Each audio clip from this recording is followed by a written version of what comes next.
This is St. Louis Cardinals baseball. And this afternoon, Brandon Moss is in the lineup, and he'll play first base. It's the nationally champion New York Mets, their first trip to Jupiter to take on the St. Louis Cardinals. And this is Spring Training 2016 on Fox Sports Midwest. Welcome to Roger Dean Stadium in St. Louis Cardinals baseball on your home of the Cardinals, Fox Sports Midwest. That's the Matt Ungary and Al Roboski. I'm Dan McLaughlin, and we get the spring training debut of big number 50 today, Adam Wainwright. Yeah, Adam had the tough season last year, came back in record time from the Achilles injury, and it was important that he made a few relief appearances late in the season. He is ready. He had a good offseason. He did not have to rehab that leg at all. His arm will benefit from the time off last year and expect from big things from the Cardinal ace. So he is the ace of the staff. He is number one. He is getting loose right now and warming up right here at Roger Dean Stadium. Spring training debut for number 50. Adam Wainwright is coming up. And here is Adam Wainwright again in 2015. Swing and a miss. Got him on the outside corner, and a big strikeout there for Wainwright.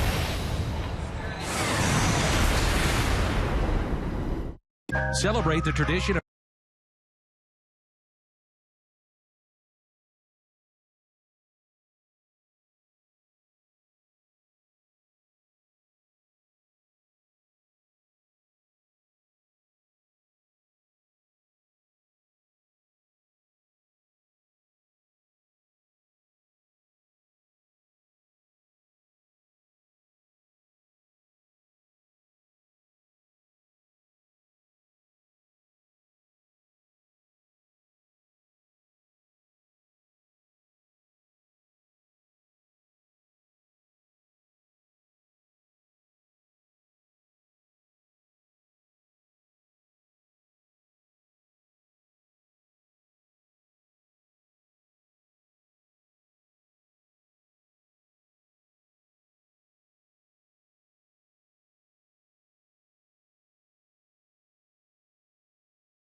in Jupiter, Florida, along with Al Roboski, I'm Dan McLaughlin.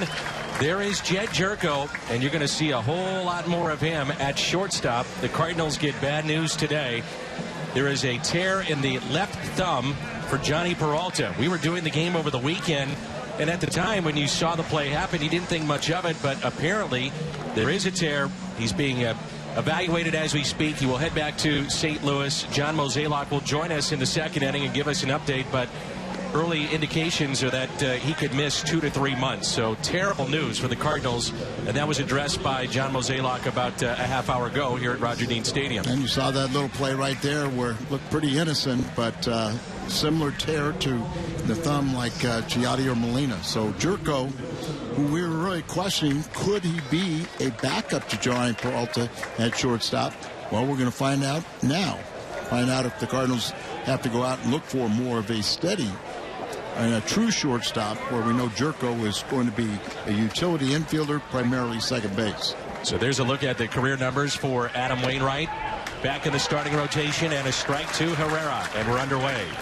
A couple years ago, Adam told me he wanted to lead the Florida League, the Grapefruit League, in spring training innings. And that netting is not far enough down the first baseline. And the netting that Al is talking about is the new netting that's just above the dugouts on both sides to protect those fans in those first couple of rows. But it ends right at the end of the dugout. And that's where that baseball went. No balls and 2 strikes on Dilson Herrera. Second baseman today for the Mets. And a swing and a miss. And that's how we start the afternoon for Adam Wainwright. Let's take a look at the Mets lineup. It's a split squad, so not a lot of their big-name players are here today. Tejada will bat second, and Conforto, who was just terrific a year ago. Plawecki, Kraus, Reynolds, Munoz, Teheran, and Ty Kelly. We saw Ty Kelly with the Cardinals a year ago in spring training. He's in center field today.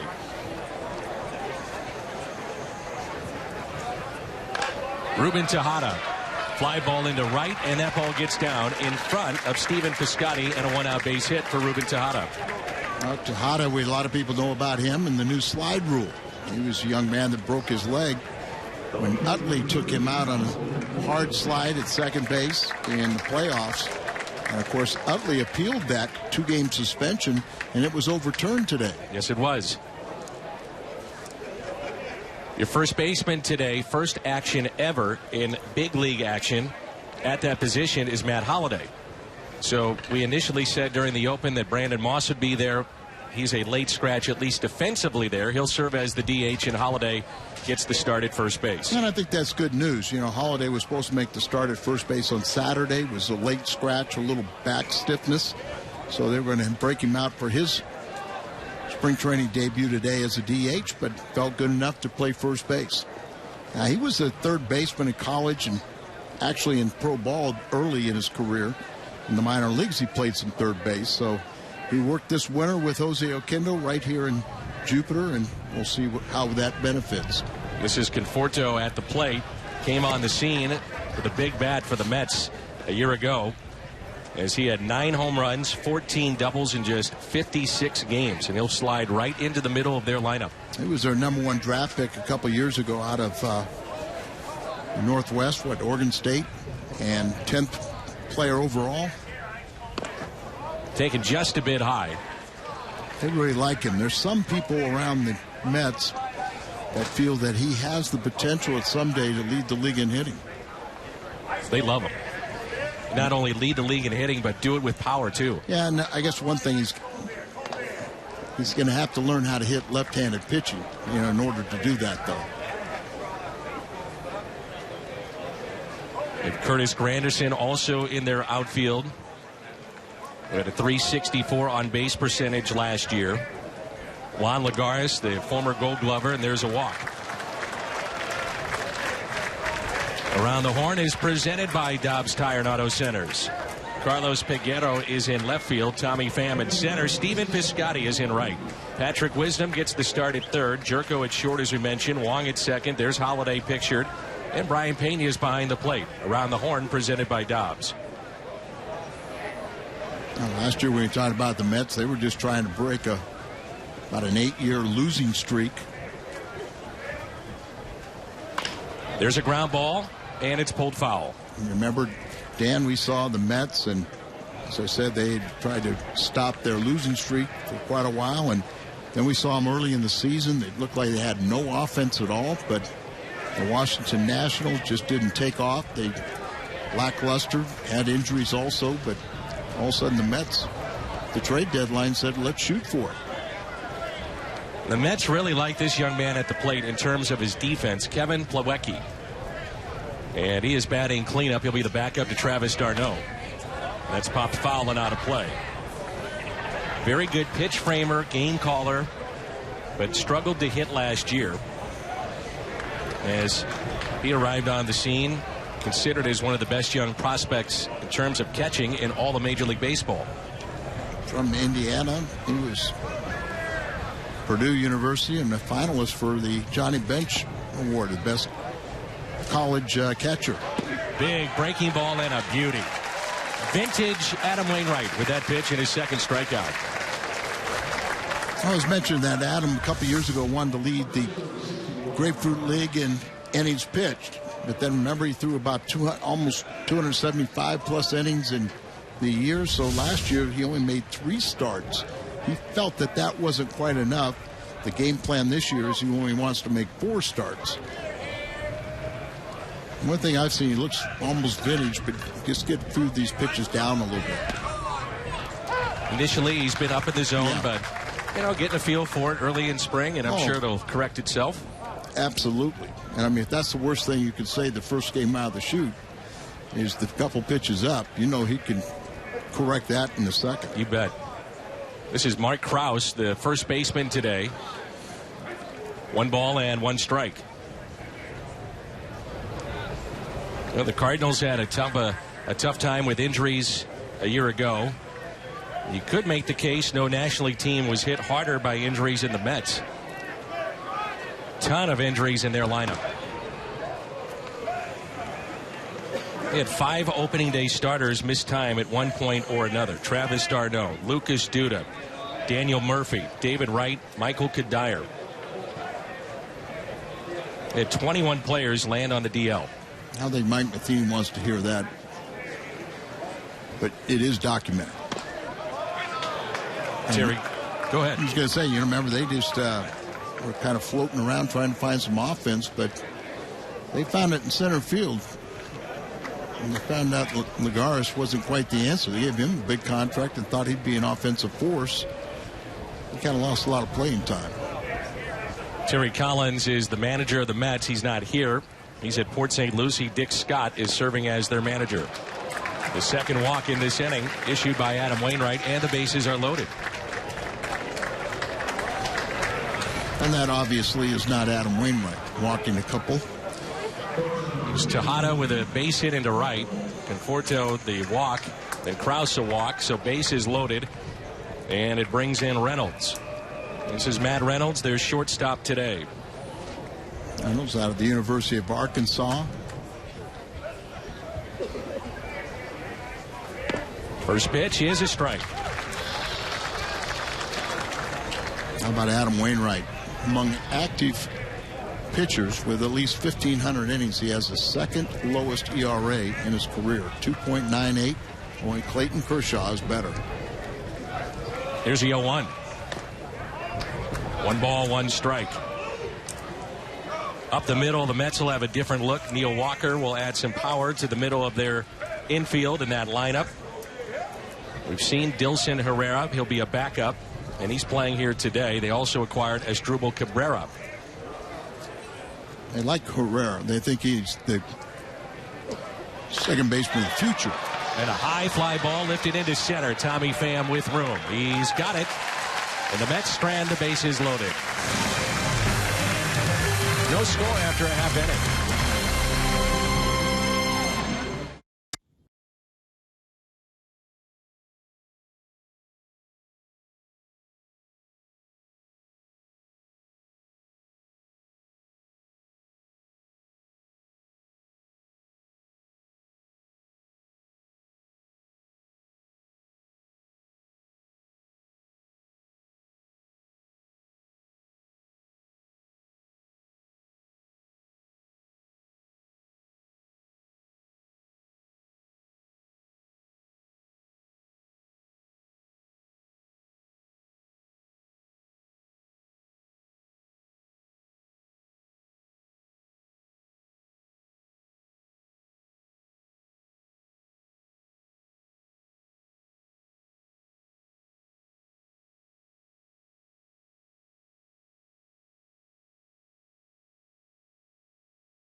Young left-handers in all of baseball this afternoon. Steven Matz, as he gets the start for the New York Mets, and they are loaded with good pitching heading into 2016.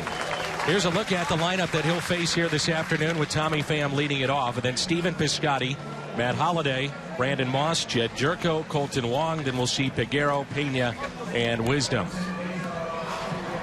Steven Matz was a top draft choice of the Mets, and he grew up on Long Island, rooting for the team now that he wears that uniform for. Made his debut June 28th of last year, at 150 members of family and friends, part of his entourage there, and he was dazzling both at the plate, 3 for 3, and on the mound as he pitched into the 8th. They recognized as just one of the best young talents, being left-handed. You know, he's got a good changeup, good power fastball. He's already had his Tommy John surgery. Took him a little time to come back from that, and then remember, early after he got promotion from the Mets, then he also had a lat injury. 1 ball and 2 strikes on Tommy Pham. Say the curveball's a work in progress. It's can be very tough on the lefties. And Pham lifts a fly ball into shallow center field. There's Ty Kelly. He makes the catch.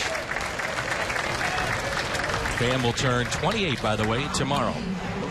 Look at the Mets defensively. Around the horn, presented by Dobbs. Conforto, Kelly, Teheran in the outfield. Tejada, Reynolds, Herrera, and Krause on the infield. Plawecki is behind the plate. Matz on the mound, and again presented by our good friends at Dobbs.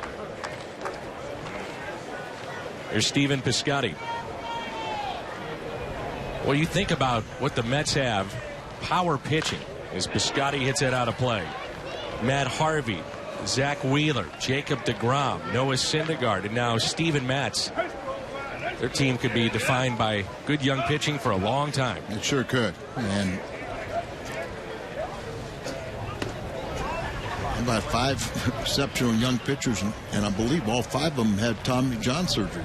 And Matz, as you mentioned, had it back in 2010, and then it took a long time to come back. He had scar tissue that built up, so he had multiple cleanups with that after the Tommy John. So they didn't really see him pitch professional baseball for a couple of years until after he was drafted. Just missed, and it's 3-1. It's already one of the things you like about Lefty, that he's not afraid to go inside to the right-handed batters. 3-1 pitch to Piscotty is taken for a ball. So the Cardinals have their first base runner of the afternoon.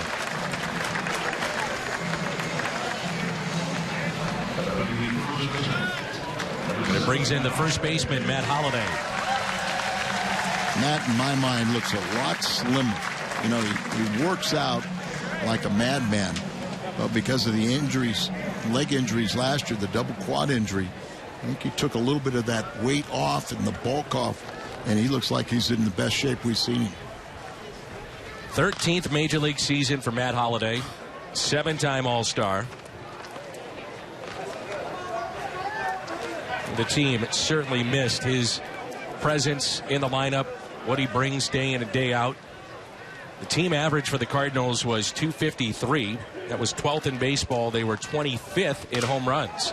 Ground ball slowly hit to the right side, and they'll get the lead man, and Holliday is safe at first.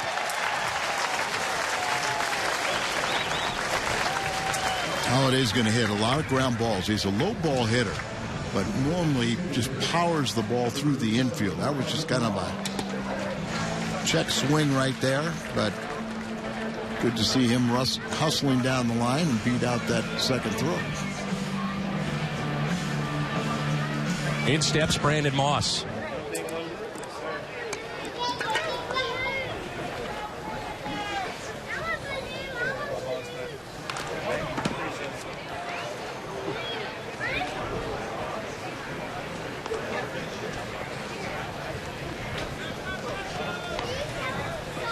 Coming up in our second inning, we hope to visit with Cardinals GM John Mozeliak, get an update on what's transpired here at the ballpark. If you're just tuning in, Johnny Peralta Sounds like a torn thumb and is going to miss considerable time.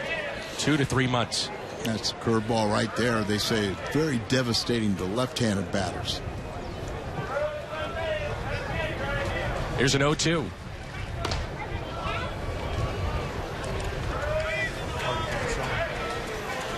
One thing about first base for the Cardinals, the two guys competing for the spot, both left-handed. So if you had a lefty-righty, maybe could work a platoon, but that's going to be a little harder to do this year.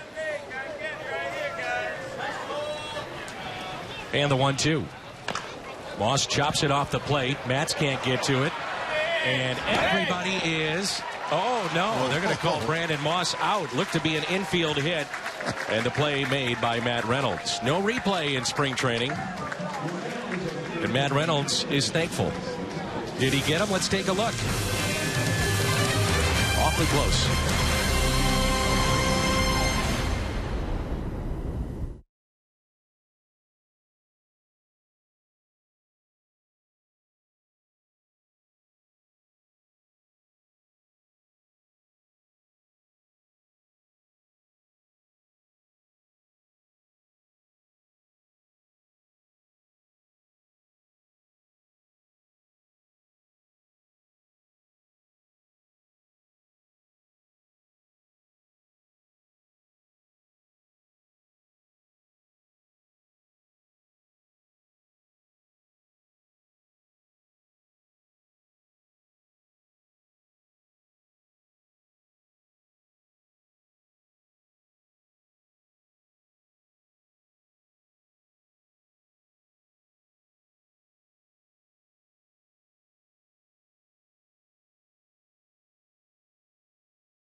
Is brought to you in part by Bud Light.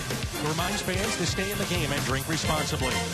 And by Menards. Save big money at Menards on all your home improvement needs. What a shock. A beautiful afternoon here at Roger Dean Stadium in Jupiter, Florida.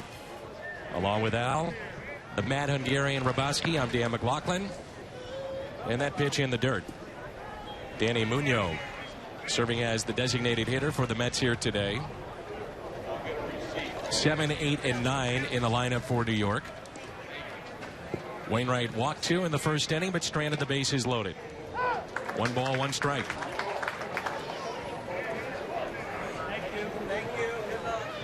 Pitching of the Cardinals should be quite the strength of their team this year. With Wainwright back and healthy.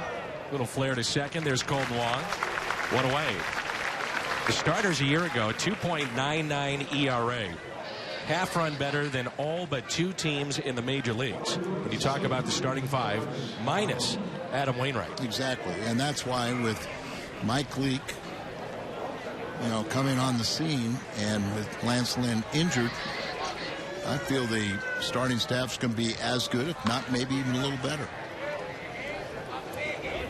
Derek Lilliquist is back, the pitching coach of the Cardinals, pictured there on the right, Mike Matheny on the left.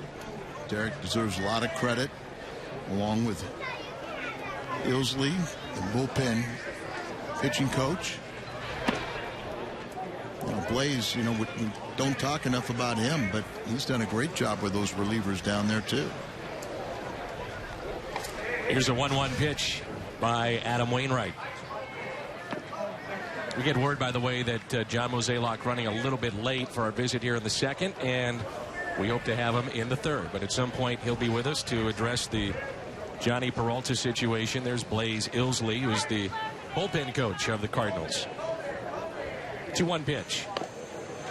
And again, up in the zone from Adam Wainwright. Yeah, it's just, it's one of those little things that you can dial it down. You got to make those little corrections, and That first time out, it's all a little foreign, even though you've been out there for so much. You just don't see him walk 3 batters in 4 outs. Let's take a look at our Toyota keys to the game with Al. You know, Danny, it's almost like a broken record. You always say, don't get anybody hurt. Well, we saw that we got Peralta hurt now, so just get your work in and stay healthy. You've got to kind of push it, but it's early in spring training. Nice job there by Holliday to keep that in front. He really did. You know, a low throw there, and Holliday sacrificed his body to make sure that ball didn't get by him. The move with Holliday, Al, you think that's about just saving wear and tear on the legs and the running that you have to do in the outfield? I think it's a combination of things. You know, we touched on it, that Adams and Moss, both left-handed hitters. If Tommy Pham gets hot, and you got Grichuk and Piscotty playing well, you know, maybe you got a tough left-hander like Matz today. You play Holliday at first base. You could have the 3 right-handed hitters in the outfield.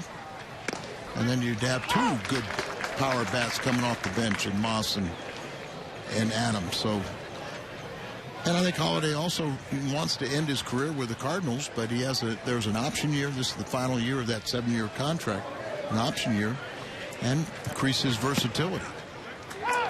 Make it more desirable, not only for the Cardinals, but for a team next season if the Cardinals didn't pick it up. I could have bet the house that Ty Kelly would have gone to a 2-strike count. Remember? It was unbelievable. But remember, you always end up with a full count. Yeah. Right now it's 1-2 on Kelly.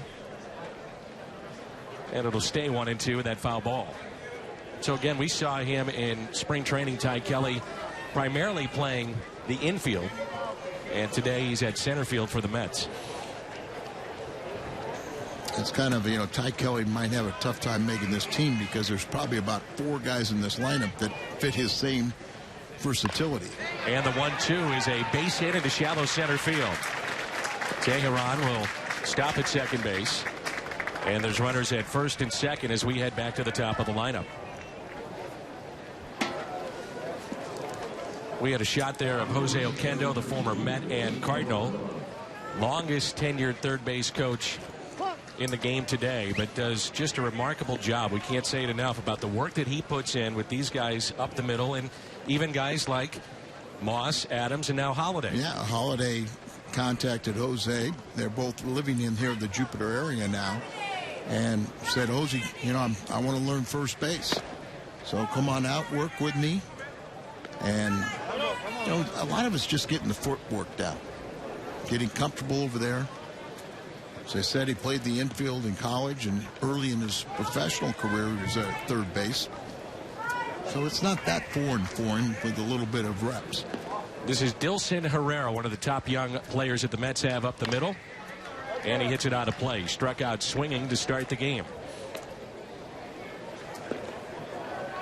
And I completely agree with you, Holliday, and I've never thought he looked out of shape or in bad condition, but he looks in incredible shape coming into spring training.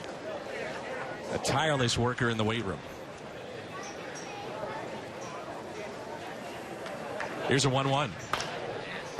It'll find the seats again out of play. 1 ball and 2 strikes. Now the Pirates and Mets made the trade. Neil Walker is now with the Mets, but he has 1 more year in his contract. And then they feel that Herrera will be the second baseman of the future. So Neil Walker from Pittsburgh to New York. Jonathan Neese, the lefty, going from the Mets to the Pirates. The 1-2. And a fly ball lifted into shallow right field. There's Piscotty. Makes the catch on the run. Quickly back into the infield, and there's 2 down. The wind can be very deceiving here in spring training, particularly in Florida. And you see it looks like that ball's going to center field, but then Piscotty knows, and he's on the run and making that play in shallow right field. Last couple of years, the Mets have talked about Ruben Tejada. Shortstop could be his position to take, but 1 year didn't show up in shape, then didn't put up numbers, so he'll come off the bench. Cardinals with activity in their pen, a right-hander getting loose. But Seth Maness as the pitch count approaches 40 for Adam Wainwright. 2 outs and 2 on. Breaking ball and a strike. There you see Seth, who should be a mainstay again in that bullpen. Over 80 appearances, the ground ball specialist.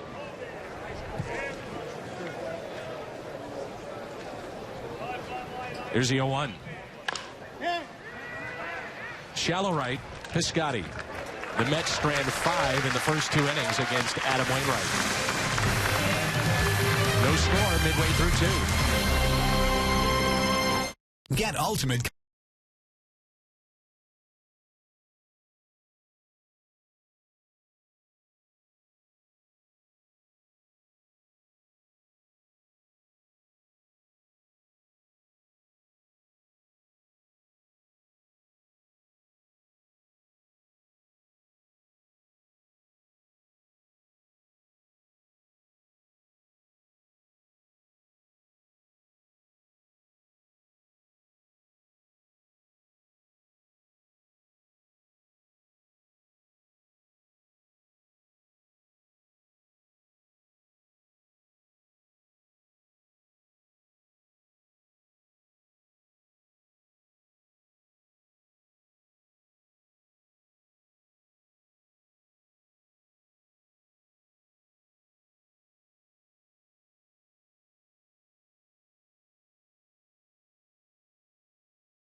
Now and started just $5. The 2016 season is here, full of great matchups, cool giveaways, including 6 jerseys, 3 rings, and much more. Get your 2016 tickets today at Cardinals.com. Also, single game tickets are on sale now, and you can find those tickets for what is arguably the hardest game to get, opening day. Still some seats available for opening day at Busch. Nobody does it better than the Cardinals. Agreed. Opening day. Matz his second inning of work, and here is Jedd Gyorko. I guess a couple of big questions that we have for John Mozeliak. The severity of the injury to Peralta, number 1, and depending on that, are you comfortable with what you have to go into the season with a Gyorko, Garcia, Ledmes, Diaz, whomever, but do you go outside the organization? To me, that's a big question mark. You touched on it. You know, are you really that comfortable with Greg Garcia or Gyorko, or whatever the combination is, as a backup at shortstop? And now, with the possibility, somebody might have to play it for a couple months. Matz gets his first strikeout. And it brings in Colton Wong, who is in the 5th spot in the lineup today.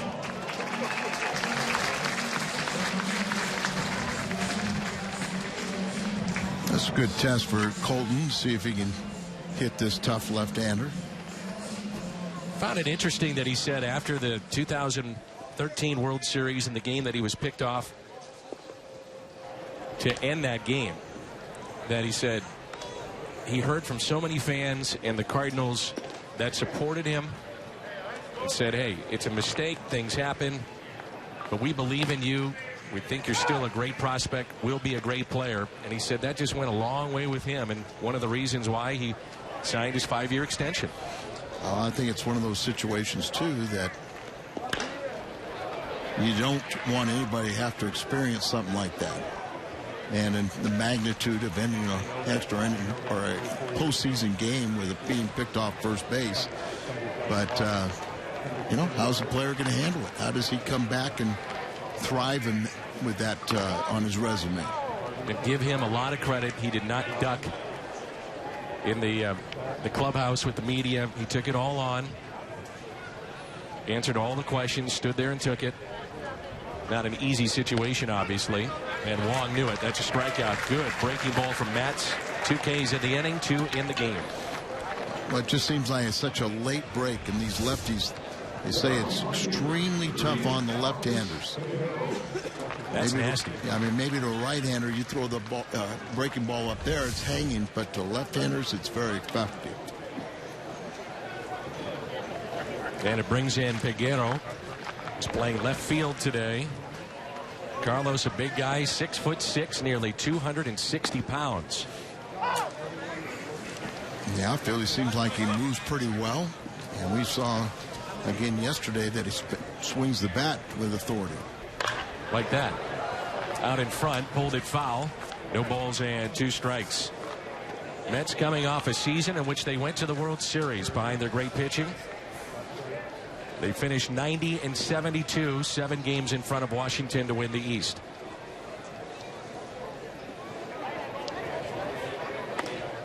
And a strikeout. He strikes out the side. 2 of them looking.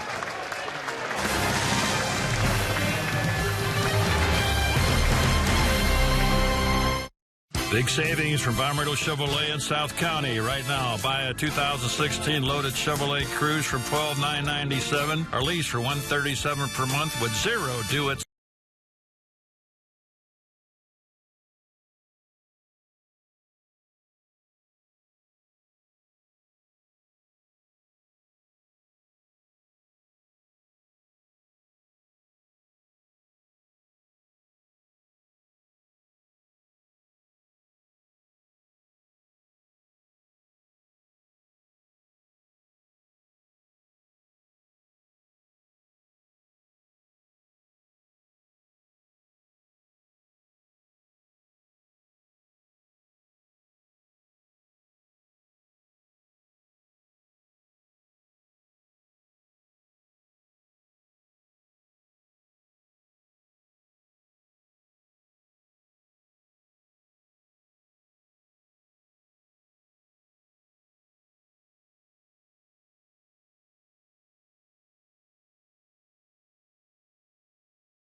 three, struck out 2.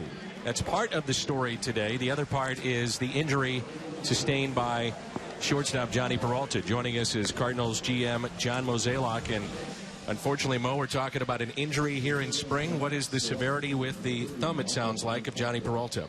Well, I think based on early medical exams, this injury happened on Saturday. It was during a fielding play. It's his glove hand. And the medical team right now feels like the news is not going to be good. It was MRI'd Saturday night. The read on that, it looks like the UCL's has been compromised. And I think, you know, from where we stand, he'll get one more opinion on this tomorrow, hopefully. And then from there, we'll make a decision what that next step looks like. How similar is this injury to that of Yadi's? Basically the same thing. Is that right? Mm-hmm. That pitch taken low. Conforto at the plate. New pitcher is Seth Maness, a workhorse last 3 years for the Cardinals with 215 combined appearances for the right-hander. And speaking of Yadier Molina, where does he stand right now? You know, he's progressing, and I think that's probably the one thing that we have to remind ourselves that is, you know, his first surgery didn't take, and but the second one looks like it's positive. And so you put that in perspective with what we're dealing with Johnny. I would speculate, you know, you're looking at sometime in, middle of June, end of June, when you could expect him to return.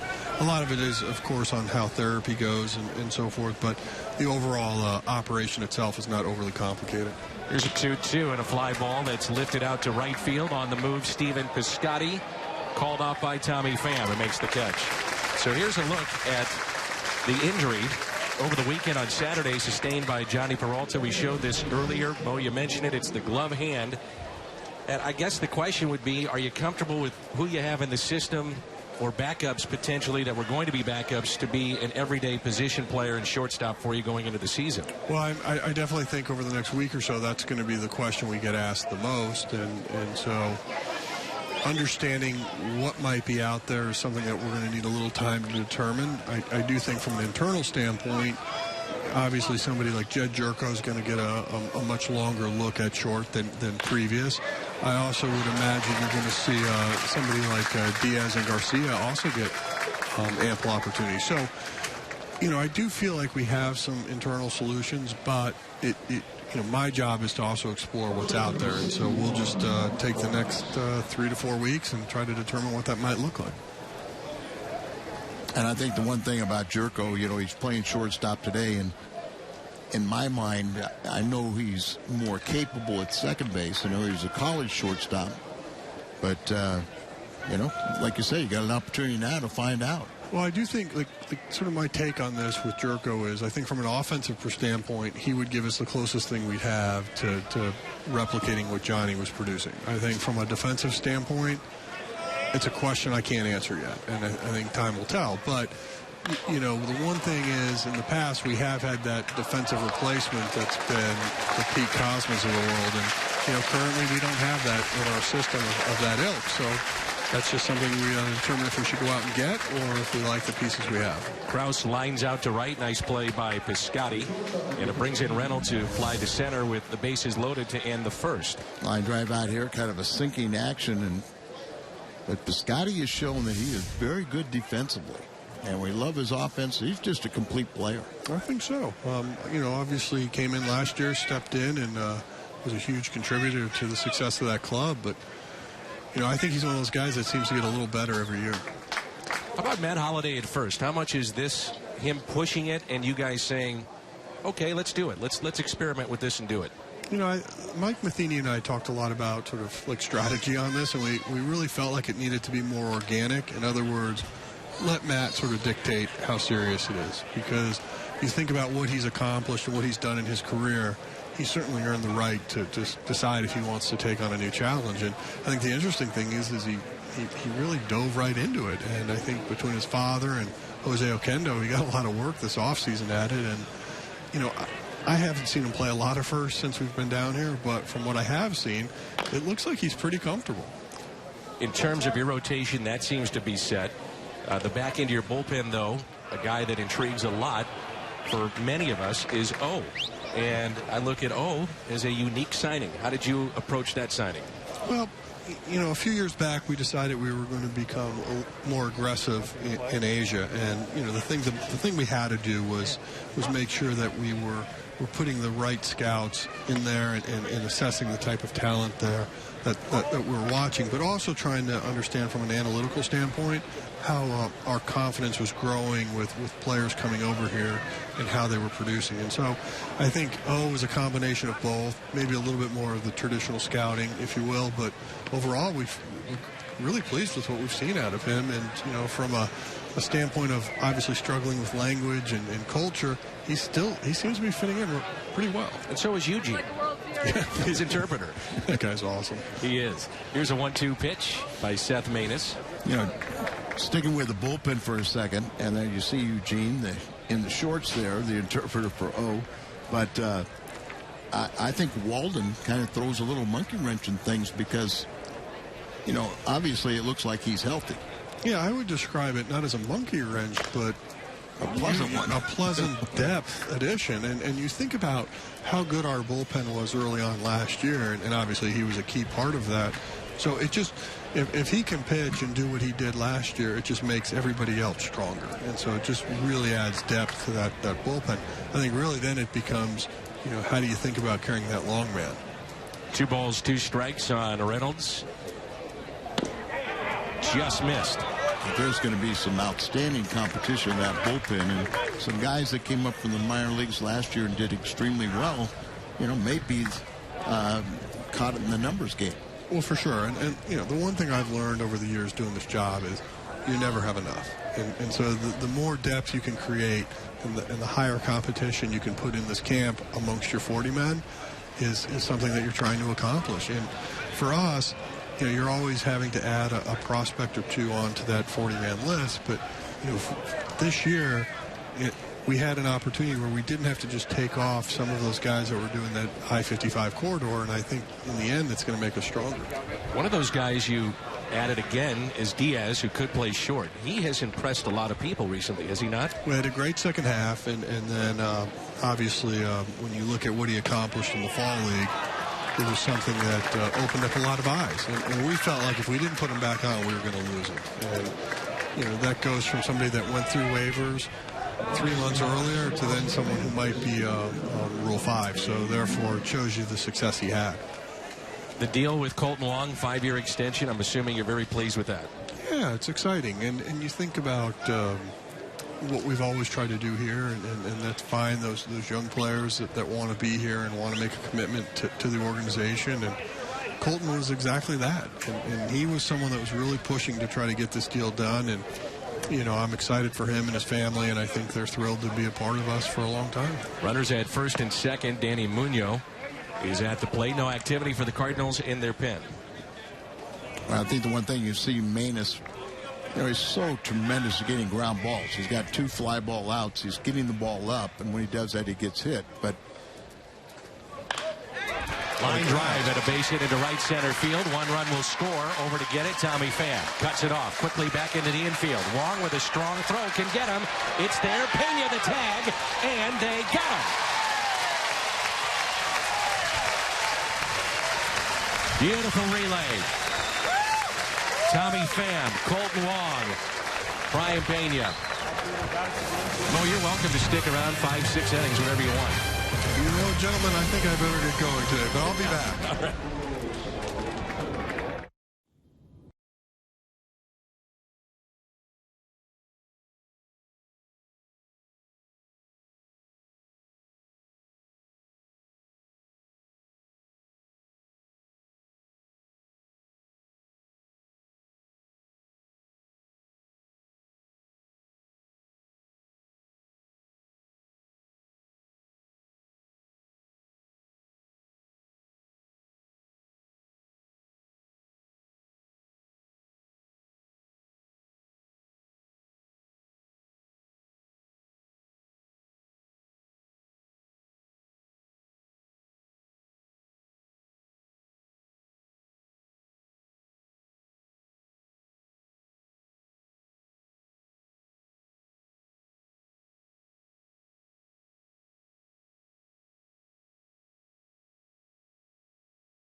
And the Mets have grabbed an early lead. It's 1-0. Matz struck out the side back in the bottom of the second. And the Cardinals will send Pena, Wisdom, and Pham to the plate. Perfect relay. Pham, Wong, and Brian Pena. Well done. Well, good to do that. And, you know, it was one of those things where obviously the Mets are trying to push the issue, see if they can force the team into making mistakes, and the Cardinals were perfect for their execution. You see that more in spring training with teams pushing it. Absolutely, and rightfully so. Even at the major league level, you'll see a lot of clubs that won't be perfect, and they'll mess up those relay throws. And a fastball taken high by Brian Pena. Pena, switch hitting catcher, and see the 273 average. Very good against left-handed pitching. Couple of hops hit to first. And there's one away. So the line drive just over Colton Wong. You knew one run would score, and the Mets tried to make it 2. It's out there and watch now. The whole key is, and Tommy Pham, you can understand why they threw with it. Tommy Pham racing into the right field corner, and then the short hop, but he got rid of it quickly to Wong. Wong assumed that they may be sending the man, so you don't hesitate, and you come up throwing, and you throw a strike. Wong has a very strong arm at second base. And if you don't anticipate the guy may be going, then you have that delay. Then you kind of force the issue. You don't have the accuracy. Here's Patrick Wisdom. Big kid, 6'2", 210-pounder. He's only 24. Supplemental first-round pick by the Cardinals in 2012. He was the 52nd overall pick of that draft class. 2012, they had 3 third basemen they drafted. Wisdom, Piscotty, and Kelly. And they made... Hit to short, and Patrick Wisdom is out number 2. Obviously made Piscotty an outfielder. Ty Kelly, or not Ty Kelly, but Carson Kelly, the young 21-year-old catcher now, is the, made him a catcher, and he was last year a Gold Glove winner in the minor leagues. The Cardinals are excited with what they could see out of Tommy Pham with better vision. And I'm serious about this. He has new contacts, and it's made a huge difference for him.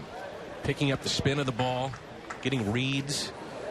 But he has a situation where he suffers from a narrowing of the cornea that limits his vision without contacts or glasses. And last year he admitted that at times his vision was off. And he hit .268 in 52 major league games. And Dan, I think he's been around the big league camps with the success he had last year. That I think now he kind of comes into camp saying, I'm a big leaguer. And we expect him to break with a ball club and get a lot of playing time this year. John Jay is with San Diego, part of the Gyorko deal. Peter Borges was signed by the Phillies as Tommy Pham draws a walk. And the other thing that Tommy Pham does for this lineup is provide speed. He is a threat to steal. Good defensively, and can do a lot of little things. And like we said, if you've got Tommy Pham hot like he was a couple times last year, and you got Piscotty swinging the bat well, then you all of a sudden you can put a Holiday at first base against a tough left-hander. There's Stephen Piscotty. He walked his first time. Matz has walked 2. And the nice thing about Grichuk, kind of project him as our everyday center fielder, but whether there's Pham or Grichuk out there, those 3 right-handed batters could a lot of speed. And Pham is off and running. Throw down to second is into center field, and Pham on his way to third. Stolen base for Tommy Pham as that ball scooted through the infield. It's one of those situations too where you got to knock that ball down. You got to keep it in the infield so it's not the stolen base and then the error takes him over to third. Last season, Plawecki caught 26% of would-be base stealers, which in the major leagues is not a bad number at all. That was over 600 innings. As Piscotty swings and misses, 1 ball, 1 strike. And a right-hander begins to throw for the Mets in their pen. No activity for St. Louis.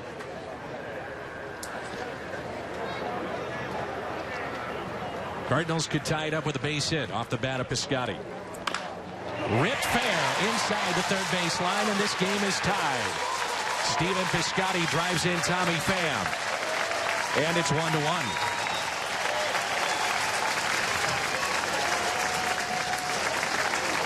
Piscotty just has that knack that, he kind of high base, on base percentage, but it seemed like, he just rises to the occasion.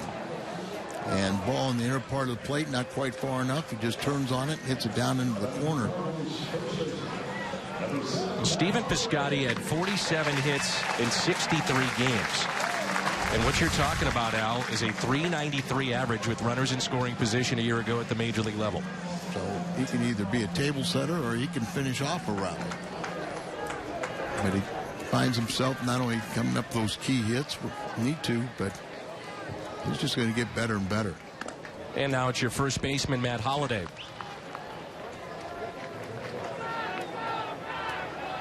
Holliday grounded into a fielder's choice, first time up, 0 for 1. Making his first ever start at first base. And he chops it to short. Cardinals will strand a runner, but they pick up a run. 2-out RBI base hit. Steven Piscotty to drive in Tommy Pham. Piscotty, RBI number 2 this spring. My school.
They're both all-stars, I think, last year, and who thinks that they're going to get worse? I think they're going to get better.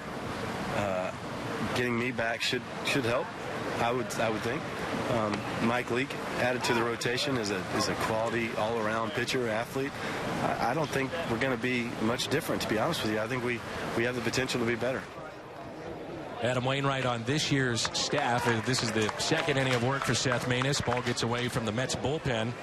Cardinals last year 2.94 ERA. That was the staff ERA, lowest in the majors since 1988. And the Mets, lowest for the franchise since 1969. You think about that 88 Mets team that eventually lost to the Dodgers in the postseason, but big names in that rotation. David Cohn and Dwight Gooden, Ron Darling, Bobby Ojeda. Sid Fernandez was a part of that rotation. That was very good. It was, and that was a time when, not quite the steroid era, or they neutralized it, put it that way. But I mean, we talk so much about the Mets starting staff and how talented they are, and they are.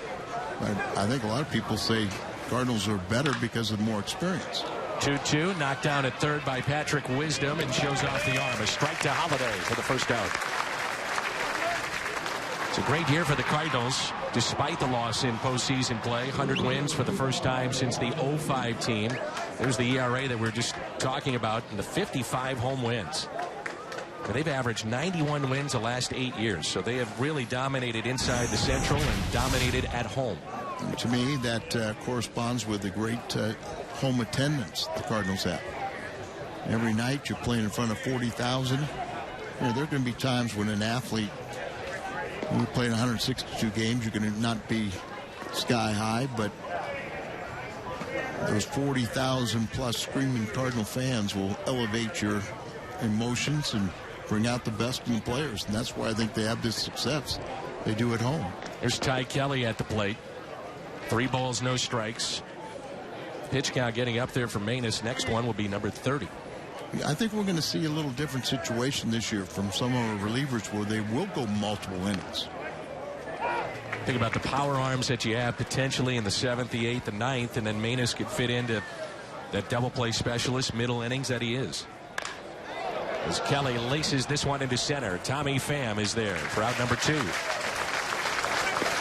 Yeah, Dan, I think it's good. We've seen Maness come out there and have a dominant inning with 3 ground balls and 7 or 8 pitches. Well, those days, maybe it's more beneficial to go out for a second inning, and then you give a Segrist or a Walden or an O, whoever that 8th inning guy, give him a little time off. And, you know, where you have 3 guys ready every single day. You know, a couple of years ago when you had Maness for the 7th, Segrist for the 8th, Rosenthal to the 9th, at times they were throwing 3 or 4 games in a row with that combination. And then you didn't have your reliable relievers that you could count on the next day. So I think there's more options for Mike Matheny with the guys in the bullpen, guys that Broxton, O, Walden, who's had closing experiences too. Hold foul again. 1 ball, 2 strikes on Dilson Herrera. Back to the top of the lineup for the Mets, and we're only in the 4th. It's a 1-1 game. And a call, 3rd strike. So Maness gets the strikeout. It'll be Moss, Gyorko, and Wong coming up. Maness is first and last strikeout of the afternoon. Don't face it.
Midwest is brought to you in part by Bomarito, where price sells cars, and by Shelter Insurance for your auto, home, and life.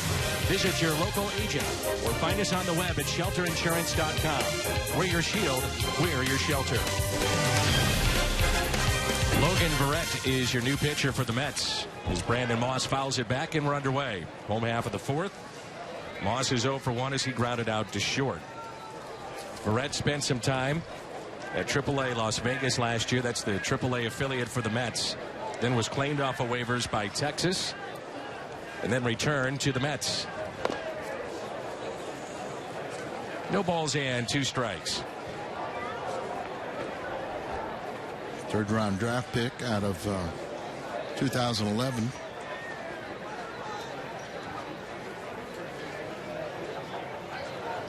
The 0-2 to Moss.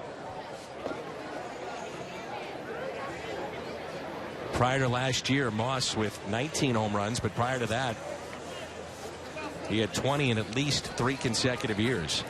Cardinals hoping the 32-year-old returns to that form. I remember, you know, he had that hip surgery in late October of 2014, so he's a lot more comfortable now. Lined into center field, and it drops in for a hit. So Brandon Moss is 1 for 2. The Cardinals have their second hit of the afternoon. Cardinals are very high. They think that Brandon Moss, full year coming off that surgery, going to get that power back. Ty Kelly, we saw him that he did. Got to be careful with that dive in a straight center field. Nobody backing you up there, but he kept the ball in front of him. Now Jedd Gyorko struck out swinging. First time up. That was the inning that Matz struck out the side. Lifts a fly ball into shallow center field. Ty Kelly coming on. It's not caught, and everybody is safe. Moss was in no man's land between first and second base, and the right fielder, Teheran, could not come up with it. Yeah, but Moss read that very, very well. A lot of wind. That's the center fielder's ball, and he pulls up, lets the right fielder take charge. That's straightaway center field. And lesson to be learned there. If you're going to call it, you better catch it. But that's where you want a center fielder to take charge, and it's easier for him coming in on that ball rather than a right fielder going across and trying to make a sliding catch. There's Kolten Wong with 2 runners on. This year we have the adult Kolten Wong Hawaiian print jersey against Texas, and he had a lot of input with a buddy of his from Hawaii on how to have the traditional colors and shapes for his jersey. 0-2. Very proud of his Hawaiian heritage and the culture of the islands. That date is June 17th coming up at Busch Stadium. No balls and 2 strikes.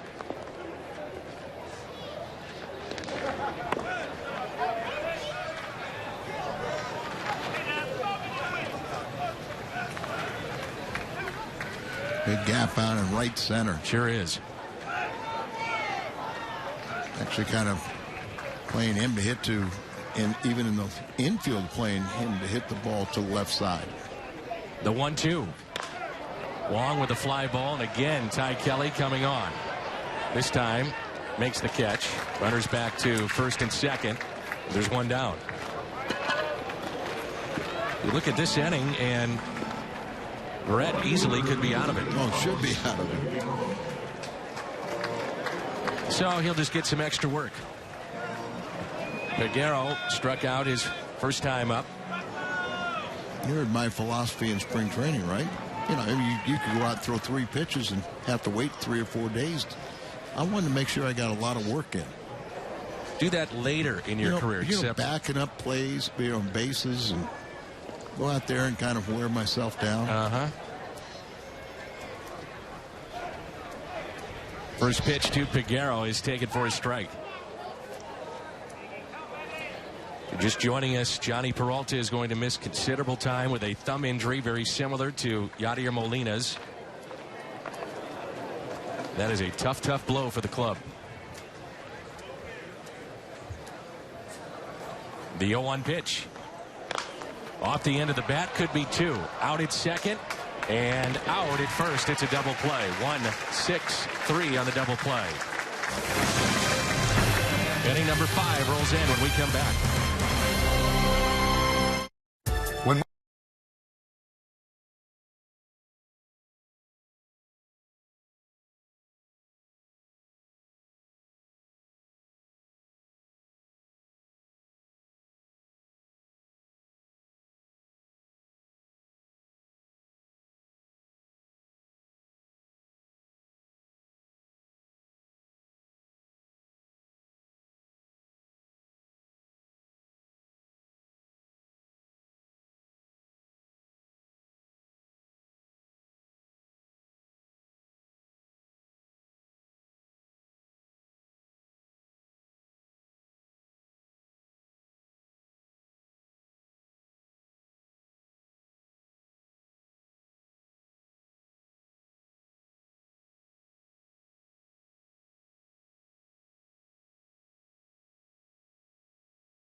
10-year anniversary through the pages of the new Post-Dispatch book, Busch Stadium, A Decade of Excellence. Highlights include photos, memories, season recaps of each year, and excerpts by reporter Derek Gould and Hall of Fame writer Rick Hummel. Order Busch Stadium, A Decade of Excellence now at stltoday.com/book. Wonder what would be the #1 moment 10 years of 2006 through 2016. I'll go out on a limb and say it was a hometown hero in the 2011 World Series. And if it's anything other than that, I'd like to know who's voting. Oh, boy, we find it hard to believe he doesn't have a job. David Freese. Rodriguez is your new first baseman. Jordan Walden is your new pitcher. Ground ball on a hop to Patrick Wisdom. One away. We didn't see it a lot last year, but the odd delivery that Walden has, and he told me that there were some teams that even in years past questioned whether or not when he was throwing the baseball if it was legal. We'll see the back foot come off the rubber before he delivers. It's as odd a delivery as that you're going to see. Now Carter Capps has a similar delivery with Miami, and he's hurt right now. But the back foot will come off the rubber. And lose the contact with the rubber, but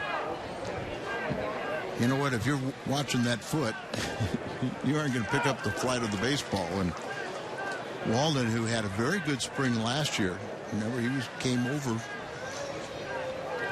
in the Hayward for basically Shelby Miller, but he has closing experience with the A's.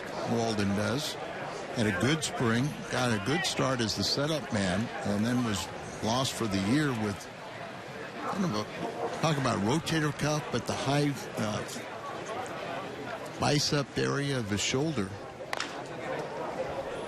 And Danny, it's my understanding that, you know, it's one of those situations where he's had this problem in the past, but because you're coming to a new organization, you know, you kind of didn't tell the training staff, and you didn't say, you know, hey, look, this is what I need to do to alleviate this problem. He just tried to go with the flow here. There's Colden Wong to his right to make the play. 2 down. So he basically had to rehab for the rest of the season after his loss in early April, but I think he feels that that's not going to reoccur because now he knows how to prevent it. And he could be a real force once again.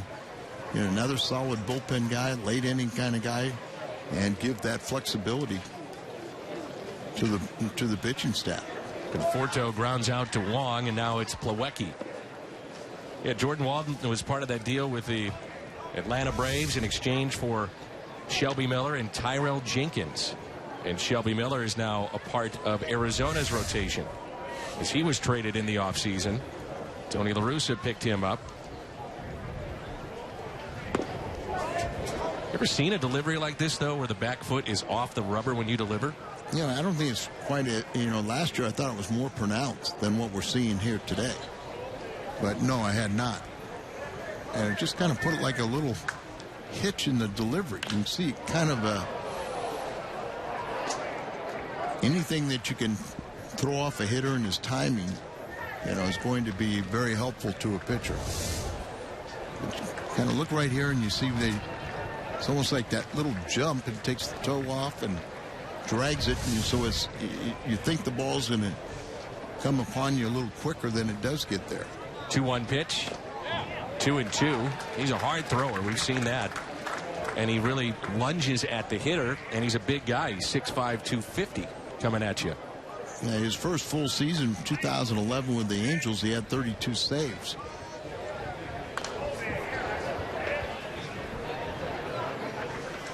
It was a rookie save record, those 32 in 2011 with the Angels. He made 12 appearances last year with the Cardinals and had a 0.87 ERA. And he was, you know, picking up hold after hold in those 12 appearances. So it's 2 balls, 2 strikes with 1 out and nobody on. He had a strained right bicep. That was back in 2012. with the Angels. With the Braves, he had shoulder inflammation. And then last year with the Cardinals, right rotator cuff strain. The 2-2. That last, that freeze frame we showed you right there is like, it seems like most other pitchers would still have contact with the rubber, and he's a good 3 or 4 feet out in front of the plate. That's why teams were questioning whether or not that was legal. But it did go to the commissioner's office, and they approved it. 3-2 pitch. Ground ball that's hit to short. And a 1-2-3 inning for Jordan Walden. Third pitcher used by the Cardinals today. Midway through 5, and we're tied up. It's 1-1.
Baseball on Fox Sports Midwest is brought to you in part by the Missouri Lottery. Every ticket you play gives back to schools across Missouri. So play it forward with the Missouri Lottery. By Ford, the official cars and trucks of the St. Louis Cardinals. And by Budweiser. This has been the spring training home to the Cardinals since 1998. Roger Dean Stadium in beautiful Jupiter. 1-1 game as we move to the bottom of the 5th. Jeff Walters will take over. The former closer has never appeared in the big leagues. But a couple of years ago, he led all minor leaguers with 38 saves. Then he had Tommy John surgery. Was working his way back to getting in shape last year. They anticipate that at some point he might be able to help the big club this year. Cardinals have Pena, Wisdom, and Tommy Pham due up. He's a Florida kid who went to University of Georgia. 7th round pick in 2010. The strike to Pena. Rounded out. First time up. He's 0 for 1. Listed at 6'3", 190, and he appears to be bigger than that.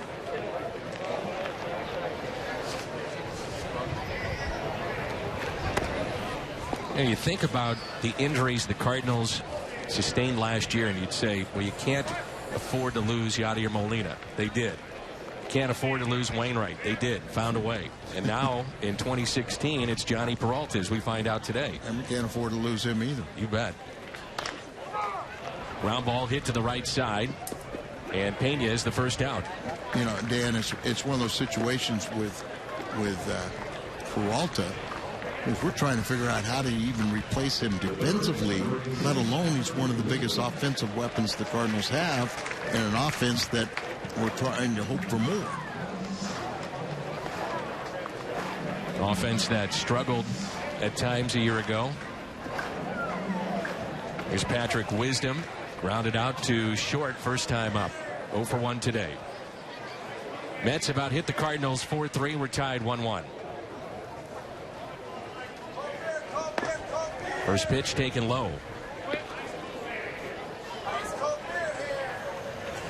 It's the one good thing about spring training and seeing some of these young players and guys we've heard a lot about, and this is one of them, Patrick Wisdom.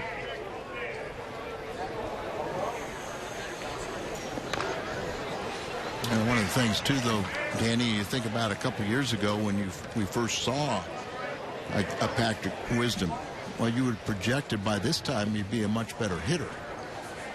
You know, he's handled things defensively over at third base, but you know, just the low batting average in the minor leagues, and I think we projected that he would be a better offensive player than he has turned out to be. Here's a 1-1. And as you say, he's still young enough that, you know, that can happen for him. But chance for young players not only to make an impression with the team that they're with, but also many of the scouts that are here day in and day out. There's a bunch here today. See Wainwright, Matz, chopped to third, long throw, the stretch, and safe. Krause couldn't hold on.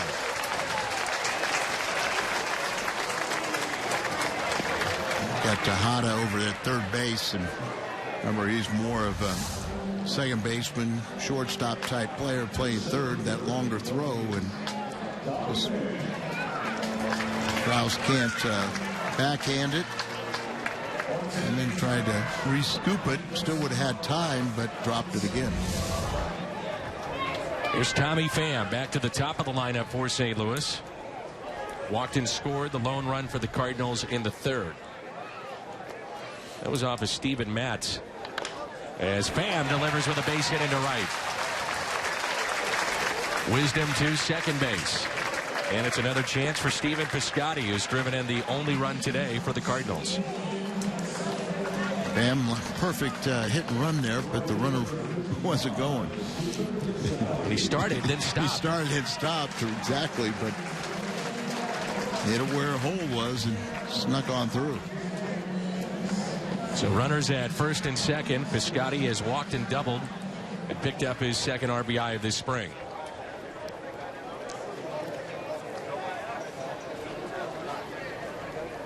Shading him a bit to right center field.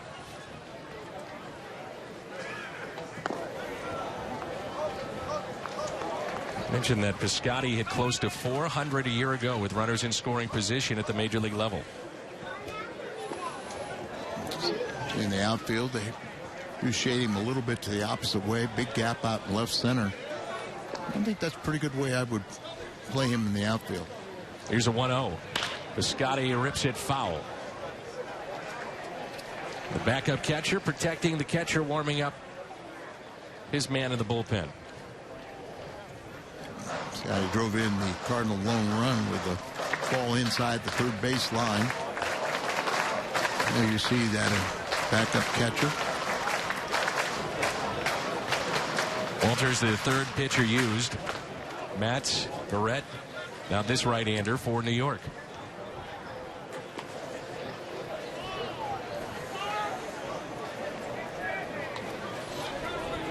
Here's a 1-1 pitch. Up the middle, that's a base hit. Piscotty delivers again. A run will score. Pham on his way to third, and the Cardinals have their first lead of the afternoon as Stephen Piscotty reaches base for the third consecutive time. Oh, is that just that good type of hitter right there? Wisdom got on with the air. We had Pham get the base hit, and then Piscotty cleans things up. Breaking ball. And you know what? There's where you see that discipline. Not an overly aggressive swing, just a nice contact swing. Trying to hit the ball up the middle, get that base hit, get his second RBI of the day. In steps Jonathan Rodriguez, searching for his first RBI this spring. 2-1 Cardinals. Piscotty is leaning, now running. No throw, stolen base for Stephen Piscotty. The catcher for the Mets, Plawecki, had no chance. You don't have to have blazing speed to steal a base. And see right there, he took advantage. He would have stepped off, it probably would have picked him off. But he went ahead and threw it home, and they had no chance to get Scotty. 2 balls, no strikes. Runners at second and third.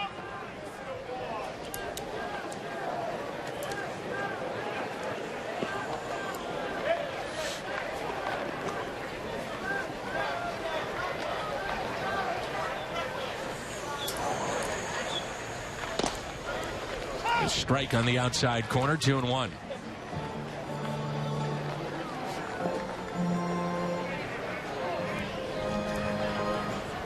Pretty similar defense that they had for Piscotty here for Jonathan Rodriguez.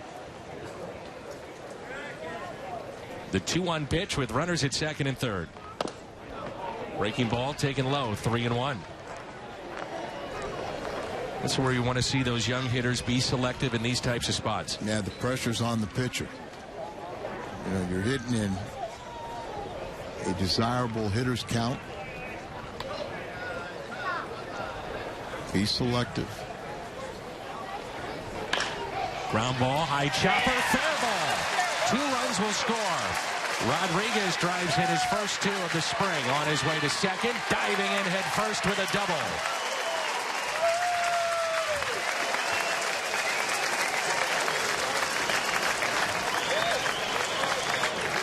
And with that double, scoring 2, it's now a 4-1 St. Louis lead. Rodriguez ball up, and a 3-1 count, so he aggressive, bounces it over the third baseman, down off the corner, drives in 2, and ends up with that first slide into second base. Liked about there was he was watching the ball and saw that left fielder was going to make a play at second. There's David Washington at the plate. Washington a year ago played in a career best 120 games between Palm Beach and Springfield. 274 at Springfield with 16 home runs. He's big enough to be hitting home runs. 6'5", 240.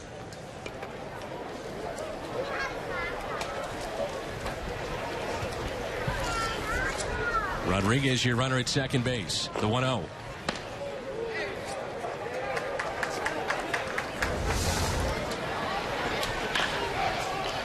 Starting to see that, knows that he can go on home.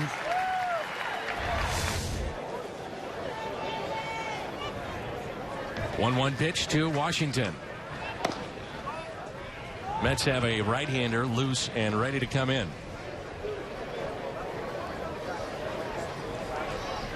Tyler Lyons was getting loose for the Cardinals in their pen.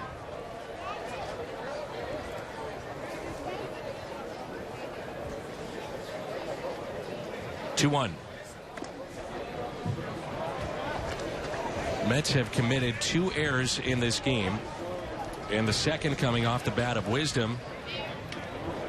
Since that time, it's opened up the floodgates for the Cardinals. Oh, and there got the rally started, but 3 base hits followed it. Was Gabriel Inoa. You saw a picture there getting loose in the pen for the Mets. It's fouled back to make it a 3-ball, 2-strike count. There's Inoa.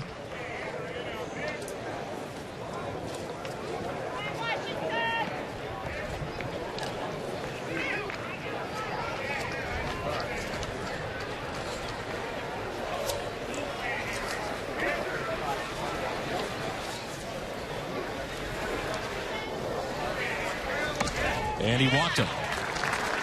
That may be it.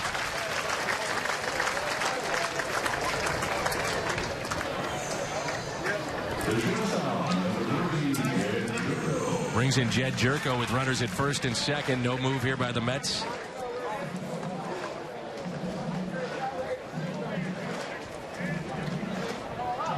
Gyorko is 1 for 2 with a bloop single to center field.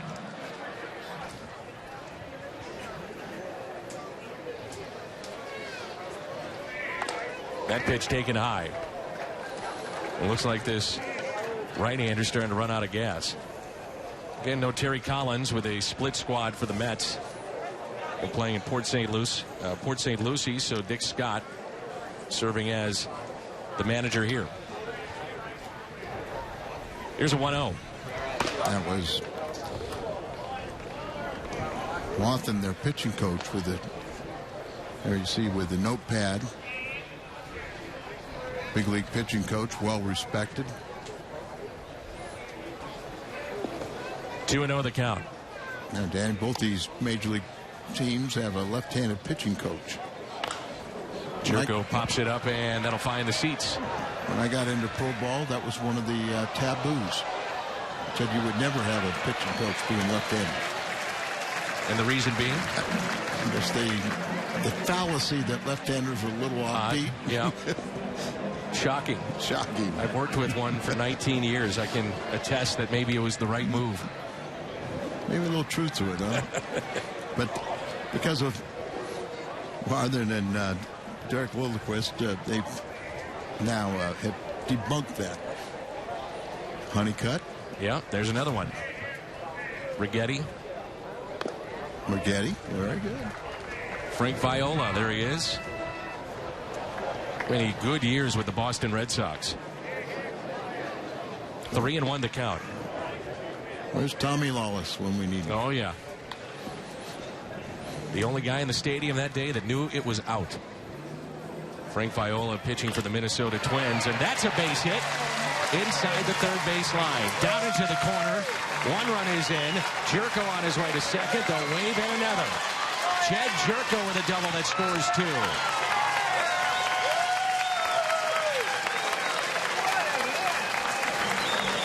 It was beyond our sight lines, but that left fielder had to have a lot of trouble trying to get that ball back in. Like it took forever to get the ball back. But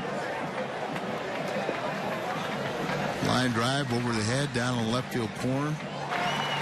Washington will come around. So Wisdom, Pham, Piscotty, Rodriguez, and Washington all have scored for the Cardinals in a big bottom of 5. They've opened it up. It's a 6-1 lead. You're watching Spring Training Baseball. You're home of the Cardinals. Fox Sports Midwest. What?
Two, it's about using a good platoon system that allows us to keep people fresh. And I also think the third component of that is maturity, giving guys that had experience the last year or two, now they're ready to take that next step. You look at somebody like a Colton Wong, a Piscotty, a Grichuk. I think given the opportunity, they're capable of doing a lot more.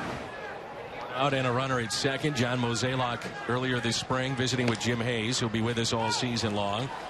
You know, it's an offense that was 25th in home runs, 24th in RBIs a year ago. So room for improvement, to be sure. Oh, yeah, just under 4 runs a game, and with the historic pitching the Cardinals had, but every day they were under the gun. Always 1 or 2 run game. Here's an 0-1 pitch to Colton Wong. Wong is 0 for 2 today. was called out on strikes in the second and flied out to center. Gabriel Ynoa is the new pitcher for the Mets. Ynoa's from the Dominican Republic. This pitched Double-A last year, his highest he's been, but this is his 7th year in pro ball, and he's still only 22.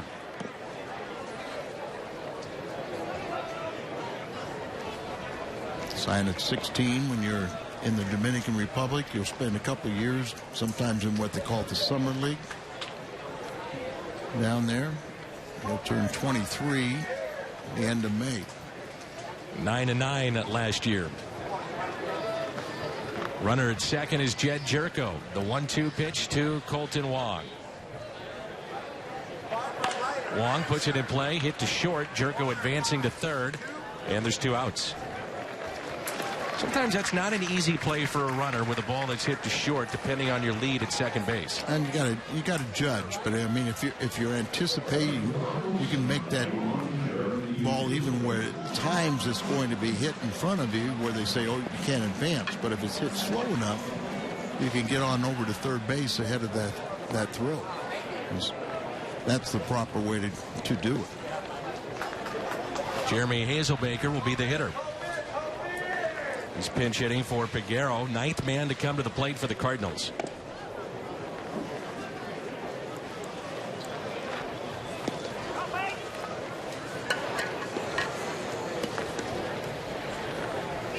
Jeremy is 6'3", 200 pounds, from Muncie, Indiana.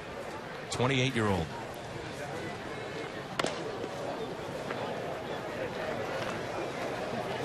And it's 2 balls and no strikes. Boy, we miss Jim Hayes down here, don't we?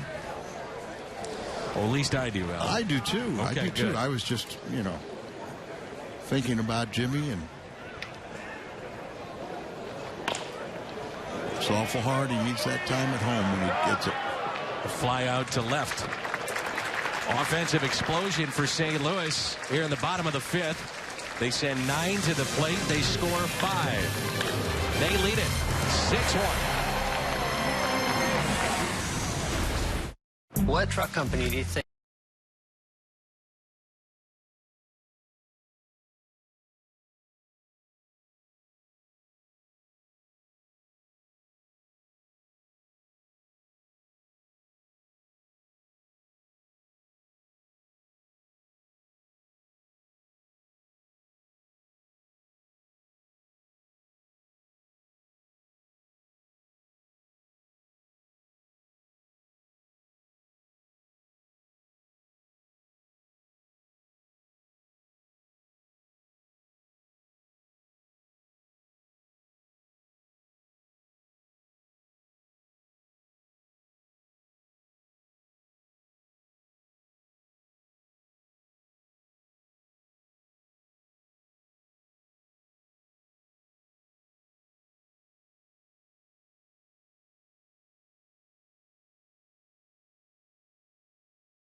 Cardinals and Tyler Lyons, our BJC Healthcare difference maker. Game 2 of a doubleheader against the hard-charging Pirates, who had taken Game 1.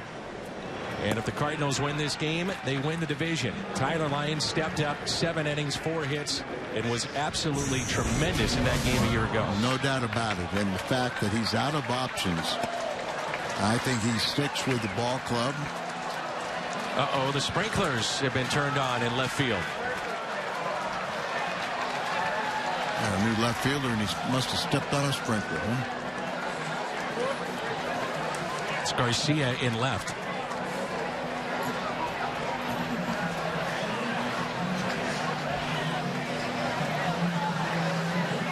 Remember the movie Brewster's Millions? Richard Pryor? Yes. The Hackensack Bulls had a train that went through center field. We're not quite there yet. That was the old, minor league trick. To get a rain delay. You get a rain delay. Or rain out. Rain out or something like that. You turn on the sprinklers the night before. They've got their best pitcher, and you run out of pitching, so you water the field. Oh, somehow the sprinkler system went on last night. We can't play today. Here's Mark Krause to face Tyler Lyons, who is out of options. So if you look at Lyons and where he fits, no Randy Choate. You have a power pitcher in Kevin Segrist. Lyons could be the other option coming out of the bullpen from the left side. He could spot start. He could do all kinds of things. But really, he's in his relief appearances. He's had an ERA under 2. So, that's very capable of being that long man. And because of his outstanding breaking ball, he can get right-handed hitters out. Maybe even better than the lefties. Here's Matt Reynolds with a runner at first base for the Mets. 6-1 St. Louis. You think about it, Tyler Lyons, with what he did in the minor leagues last 3 or 4 years, on lesser teams, is probably a back-of-the-end rotation type guy. No doubt. But because you're playing with St. Louis and teams are winning, there's not a spot in the rotation. It's tough to break through. And Dan, I think you remember Tyler Lyons when we first saw him. His first 2 starts, and it came out of necessity. Did an outstanding job. Beat San Diego in his major league debut. Then beat Kansas City. And then all of a sudden, I think it kind of scared him. He said, okay, they expect this out of me. And then he had a few more starts, couldn't win. We saw him come the next year, kind of especially, didn't win. And then last year, I think he started putting it together again and said, wait a minute, I'm capable of pitching here at the big league level, and it changed his mindset. You think about when you get to this point in your career, if you're Tyler Lyons, there's a lot of guys that have the ability. It's just getting over the hump maybe mentally and understanding you do belong. You got it. And that's a big part. It's also, you have to have one of those guys, the brain trust, manager, pitching coach, believes in a general manager that believes in you more than the guys that dislike you and gives you that opportunity. Now, he's not helping his own cause with base hit against the left-hander, and now a walk to the right-hander, the next batter. A couple things we take away from today's game. Johnny Peralta, the news with him with his thumb. Saw Adam Wainwright make his debut with 2 scoreless innings, did walk 3. Maness 2 innings, gave up a run. Walden very effective in the 5th, and now Tyler Lyons. There's that big breaking ball, and it's a good one. Yes, it is. We talked about Wainwright with 3 walks today in 2 innings. Last season in his 28 innings, he walked total of 4. Mm-hmm. Popped up into shallow right. Long way to go, and the catch is made. Hazelbaker with the catch in right field. And there's one away.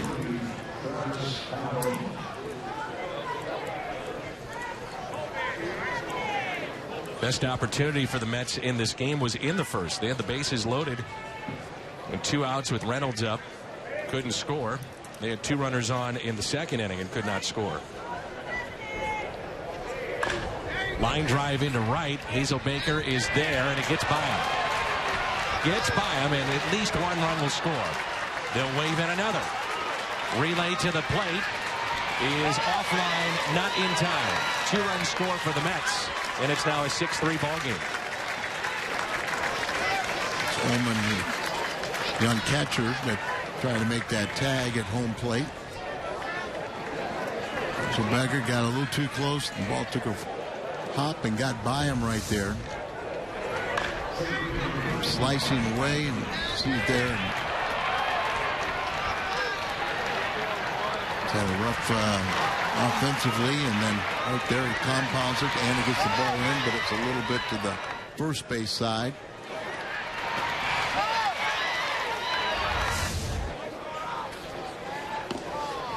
That pitch taken high. So 1 out. 1-0 the count. and a 6-3 game. Mets now with 5 hits. The Cardinals with 7. Here's Ty Kelly, the 9th place hitter.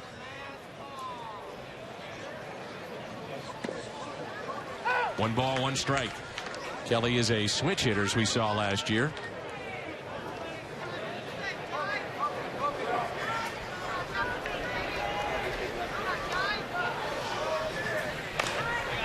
Out of play, 1-2.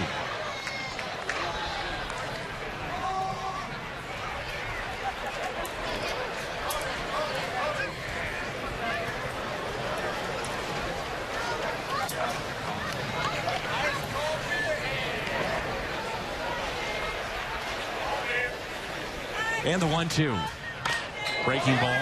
Lyons thought about getting the foot out and kicking it. Keeps it in play towards second for the out. Glad the he right didn't. move. Yeah, because if he would have hit his foot, probably would have defected away from Anna and probably been a base hit. So here's Dilson Herrera back to the top of the lineup.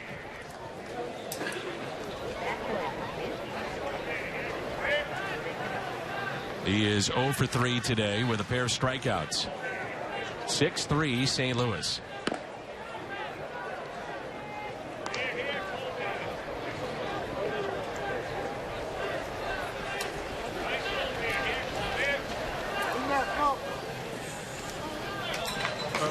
Outfield is shallow. 1-0 by Lyons. Chopped off the plate and foul. I believe that's Tim Tuffle down there. Been with the Mets organization as a player and coach for a number of years. Yeah, Tuffle told me that he lives right here in this area, so instead of making that 45-minute drive to Port St. Lucie, Colin said, just stay at home, come out here today. But she said it kept him from getting up at normally 5:30 in the morning. 1 ball, 2 strikes. Tuffle was part of some of those hated Mets teams. I was thinking about the Pond Scummers, huh? That's right, in the 1980s against St. Louis.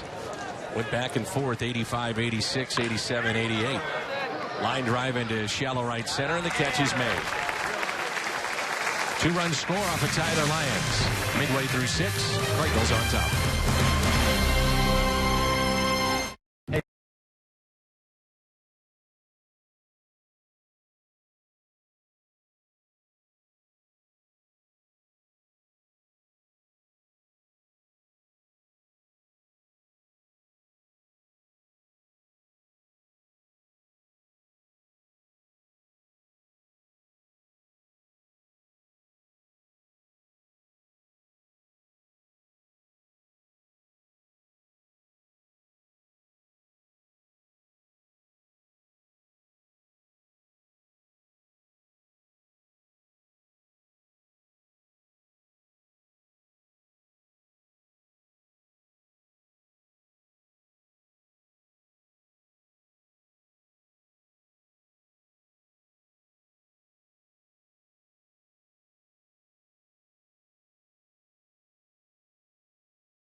Check out the lineup and get your tickets today at cardinals.com/promotions.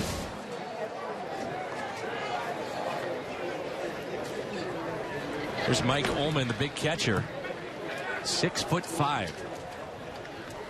So he took over for Ryan Pena an inning ago. Cardinals got in from Baltimore February 3rd last year. Rips it down the left field line, hooking home run distance, but foul. Ullman's a big guy. Last year he's at Springfield, hit 273, 12 home runs, 69 RBIs. Year in A-ball, 2013, he had his most home runs in the minor leagues, 13. Second inning of work for Inoa. Rough outing for Walters. Went a third of an inning and gave up 5. Cardinals batted around in the bottom of the 5th and picked up 5 runs. 2 balls, 2 strikes. You think about if you're in the position of John Mozeliak, the Cardinals GM, or really any GM right now in baseball, if you're going to have success, you've got to have 30 to 35 players that at some point will make an appearance and help give you depth. There's a strikeout of Ullman. That's what the Cardinals are facing now with the loss of Peralta. Well, it's double trouble because, as we said, we were trying to really find a guy that you feel comfortable with, for extended playing time at shortstop, just defensively. But then when you think about one of your better offensive players for an offense that scored under 4 runs a game last year. There's Patrick Wisdom. Reached on an error back in that big 5th inning, and that started all the scoring. Also grounded out to short. Lines it into left field for a base hit. That's the 8th Cardinal hit here today. So once again, if you're just joining us at home, maybe just getting back from work, Saturday, this play right here, we believe, is where Peralta injured his thumb, and John Mozeliak saying it's very similar and identical to Yadier Molina's thumb injury.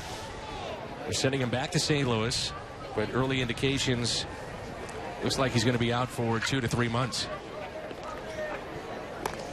And their surgery is likely. As John Mozeliak said, the Cardinal general manager, it's not a real complicated surgery, but the first time it didn't take on Yadi's thumb. They had to have a second one. There's Tommy Pham, who walked and scored in the 3rd, singled and scored in inning number 5. On base twice. Like I said, stolen base. Scored 2 runs. 0-1 pitch. Now 0-2. Cardinals would love to get Molina into some games here in the next 7 to 10 days. Yadi had 2 surgeries on his hand. Wisdom back to the bag at first. Yeah, this is the 2nd spring in a row that Yadi's nursing a hand surgery. Last year was the right hand. Now the 2 surgeries on the left. Here's an 0-2 pitch to Tommy Pham. I don't think people really realize the pounding that a catcher takes on his glove hand, over the course of the year, or in the case of Molina, year after year after year. Guys throwing 100 miles an hour. Well, you get that movement, movement, and all of a sudden you catch it the wrong spot.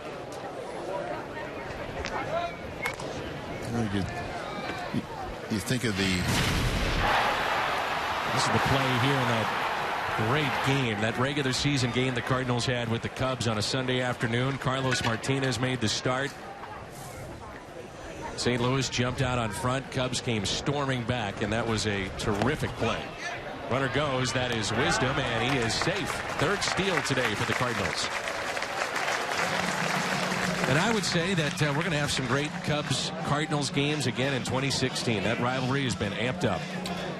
Dan, when I played against the Cubs, we just didn't like each other. We didn't like anybody.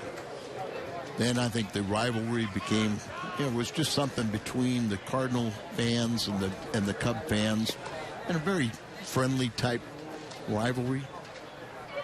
The 2-2. Then with Dusty Baker and Tony La Russa at the helm of each club, I think it started getting back to where it was kind of the players got into it a little bit more. But I think now with Hayward and Lackey going over there, now that the Cubs are a very good ball club, and many people are predicting they're the best team to win the World Series. Sometime, probably not in my lifetime, but you know, I think it's right where it's not only the fans are looking forward to it, but so are the players. Charlie Tilson will be the pinch runner for Pham, who was on base 3 times with a pair of walks and 2 runs scored, single, stolen base. Good day for Tommy Pham. Tilson, second-round draft pick a couple years ago. He's probably going to be the, if there was going to be an injury to an outfielder, I probably think Charlie would be the likely one to be coming up. I'd love to see a ball hit in the gap and watch Tilson run. Yeah, he can really run. Speed. Wisdom, your runner at second. Tilson is at first. And here's Anthony Garcia. Had the game-winning hit a couple of days ago. Well, some of these guys from the minor leagues, or some are going to be 6-year minor league free agents. They're getting a lot of playing time here. And he's a 24-year-old from Puerto Rico, 18th round pick back in 2009 by the St. Louis Cardinals. Last year he was at Memphis briefly for 18 games, played in 87 with Double-A Springfield. He also got a lot of playing time last year in spring training, but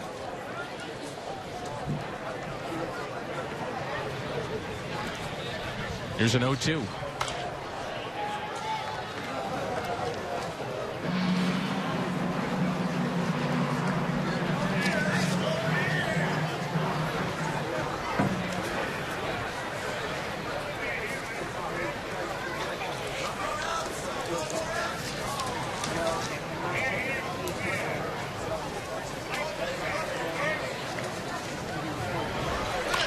That's driven out to left center. The catch is made, and runners back to first and second. So Garcia 0 for 1. He was pinch hitting for Piscotty, who also had a big day. You look at the top of the lineup for the Cardinals, and 1, 2, and 3 have been on base 8 times. Table setters like to see that, don't you? You bet. Here's Jonathan Rodriguez. A big base hit last time up. Double, scoring 2.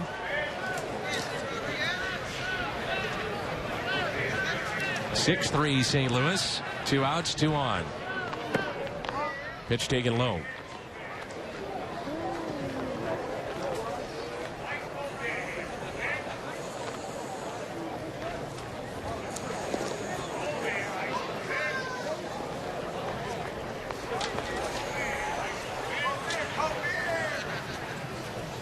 Pitch. 2-0.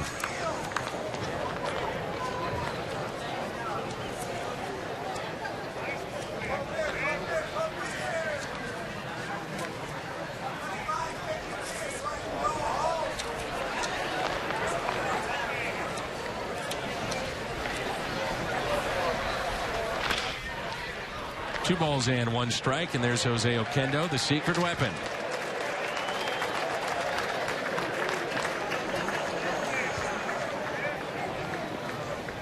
Still has those soft hands.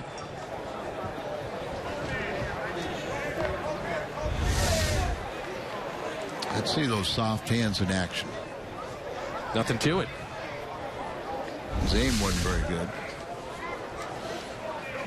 Here's a 2-1 pitch to Rodriguez. 3-1. Washington on deck. Rodriguez has been in Springfield the last 2 years.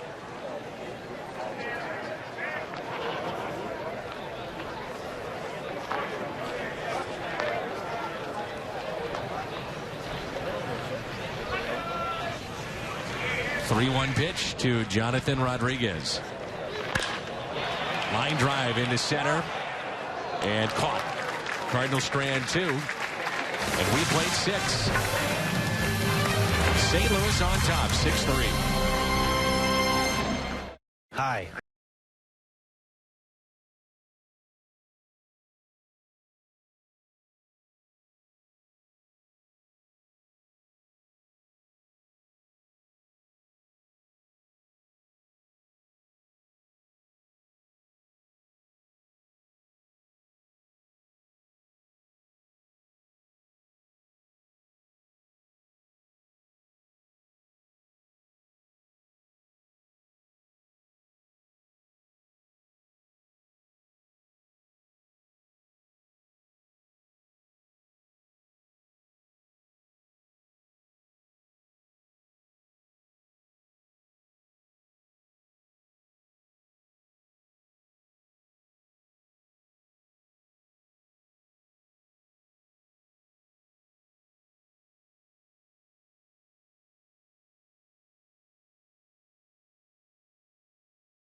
Everything you've come to expect and more. New low price for 2016. Watch every out-of-market game on all your mobile devices. Blackout and other restrictions apply. Visit MLB.tv for details. Jeremy Hefner is your new pitcher. You may remember him pitching for the Mets back in 2012 and 13. Missed all of last year, recovering from Tommy John surgery. So one of the pitchers that you look at to give you a little depth. Yeah. There's a line shot into right by Derek Gibson, and extra bases. That ball is into the corner. Gibson to second. He'll stop there with a leadoff double, and that's how we start play here in the 7th. After spending some time at Oral Roberts University and then Seminole State College, the Mets drafted Hefner twice, once out of high school and then out of Seminole State College.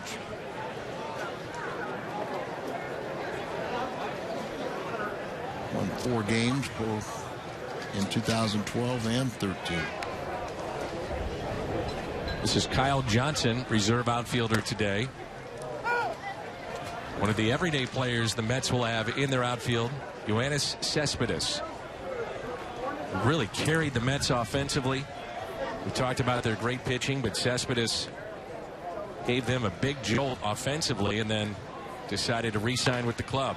There's a ground ball that's hit to short to Ledmys Diaz.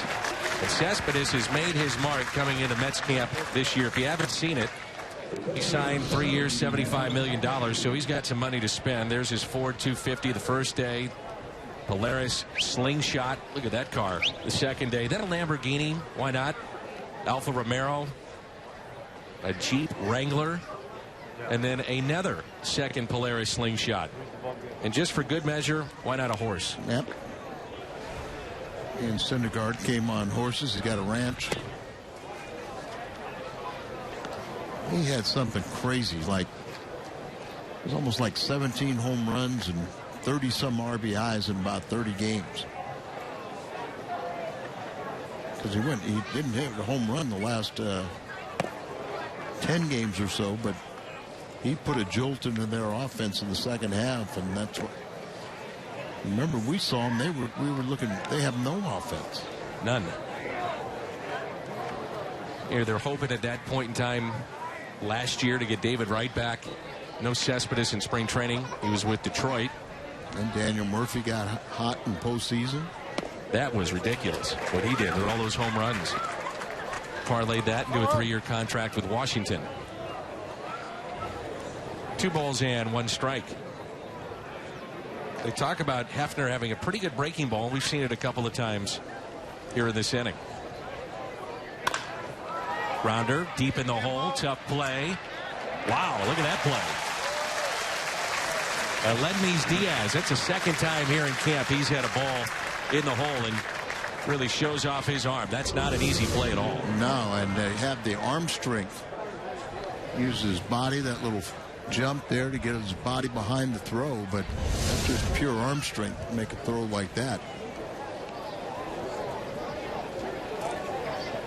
If there's a time to shine, it's now, isn't it?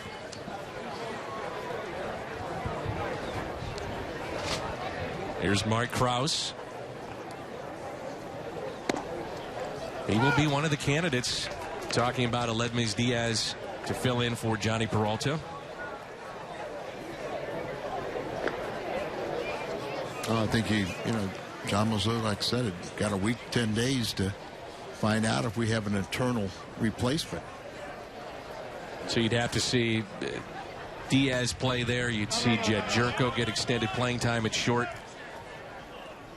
Well, you'd have to think that Gyorko's the only one that could provide the offense that you lose with Peralta. Diaz may be the best pure shortstop, and you still don't know if he's going to hit like he did late last year. Gyorko has averaged 16 home runs the last 3 years. 2 balls, 1 strike on Mark Krause. Krause has been on base twice. Pickoff. Diaz is there. Oh, they call him safe.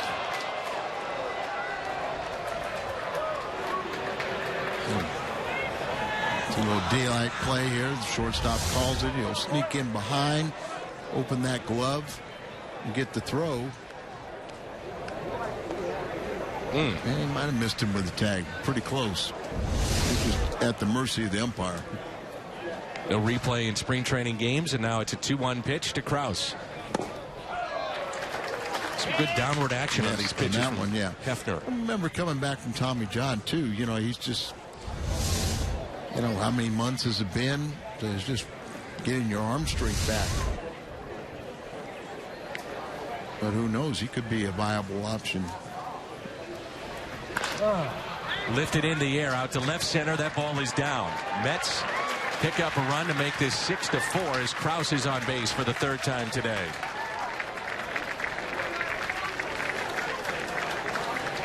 All stayed up a little bit.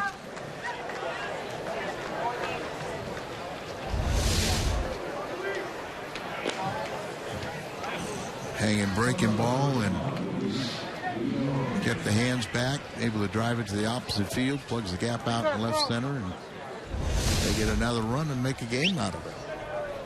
Cardinals at one point were up 6-1. Now it's 6-4. Luis Guillermo is your hitter. Little tapper that rolls foul. He went into pinch run.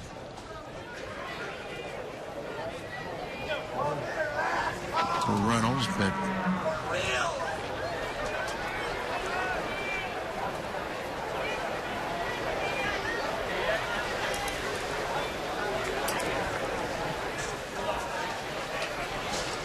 so no balls, 1 strike with 2 outs and a runner at second base. 8 hits aside in this game. Taken low.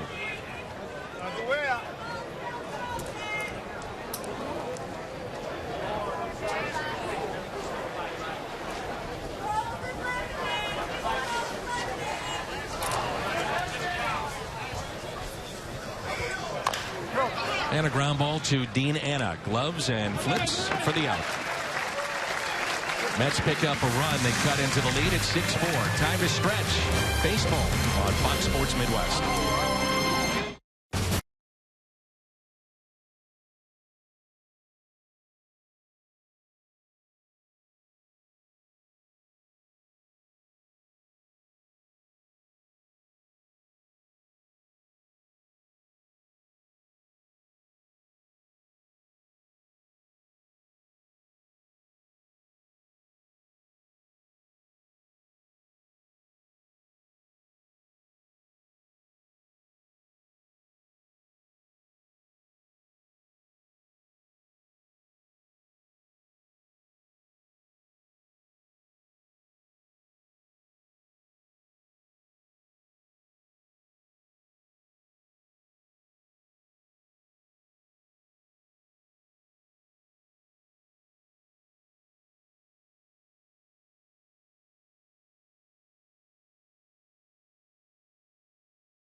Coverage continues on Fox Sports Midwest. The debut of Mike Leake wearing a Cardinals uniform. That's Wednesday. Cardinals face the Marlins at noon. And catch it on Fox Sports Midwest or head to Ballpark Village for game day specials and to watch it on the big screen. Cardinals spring training only on Fox Sports Midwest. Looking forward to seeing Mike Leake. There's David Washington. And the new pitcher is Paul Sewald. At a major league invite. They're pitching at Double-A last year. Good changeup. And it's 0-2 on David Washington.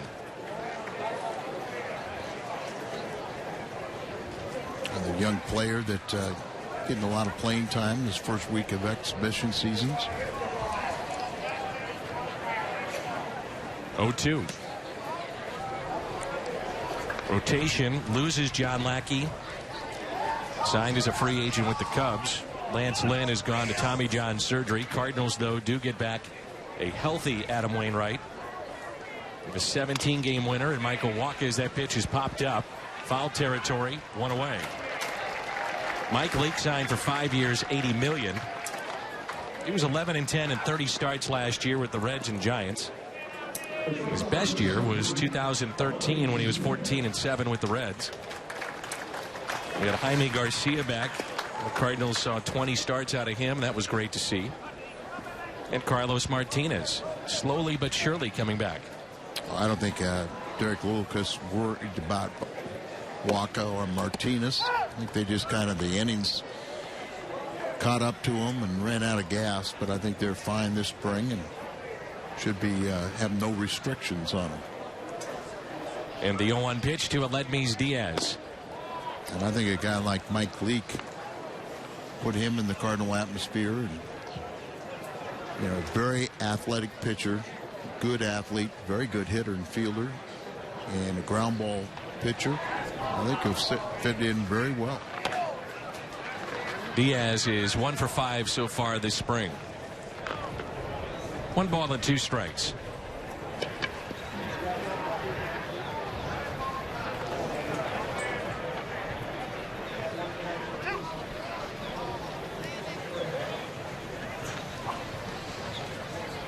The 1-2. Strikeout of Aledmys Diaz. That's what we've seen a lot of here early in spring. Pitchers approaching him with the off speed.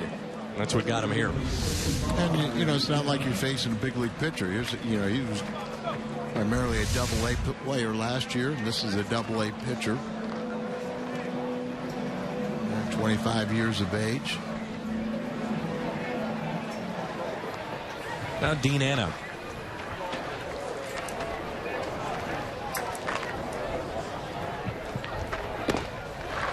Strike 1. And out of Chicago, had a little playing time with the Yankees. A little middle infielder, knows how to play the game right.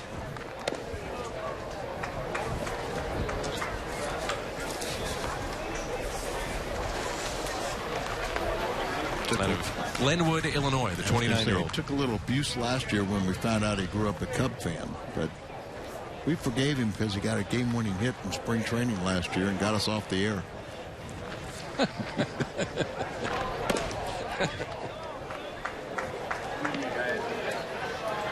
Last year he was at AAA.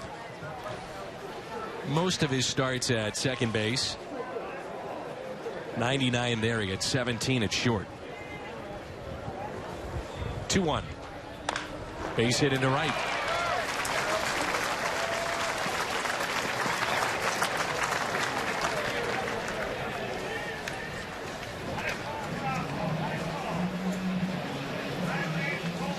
Hazel Baker gets another plate appearance. He's in right field now. Took over for Stephen Piscotty. Piscotty, a big day for the Cardinals.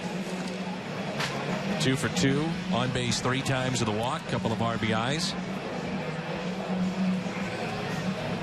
So 2 outs, man at first, and a 6-4 St. Louis lead.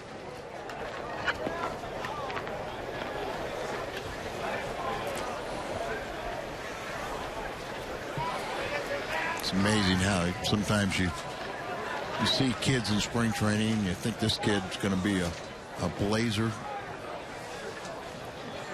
Somebody's going to really turn your eyes and be an outstanding player.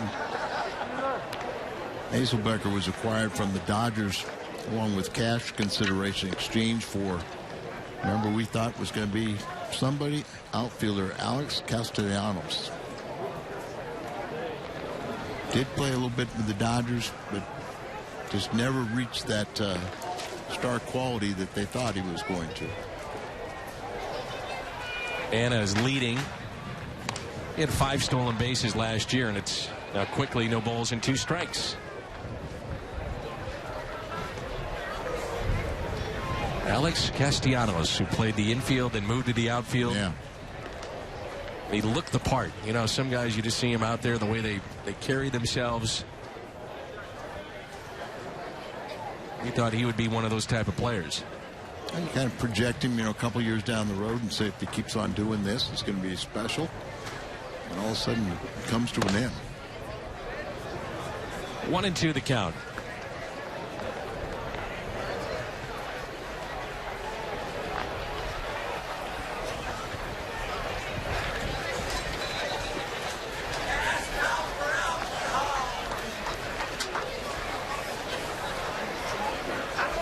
Check on Anna, diving back in safely. Michael Wacha will go for the Cardinals tomorrow. He'll be on the road, and then we're back here with Mike Leake on Wednesday. Hazelbecker started at Tulsa last year. He came to the Cardinals, was at Springfield, hit over 300, moved to Memphis. Hit .333. 58 games with 10 home runs and 46 RBIs. That catches your attention. But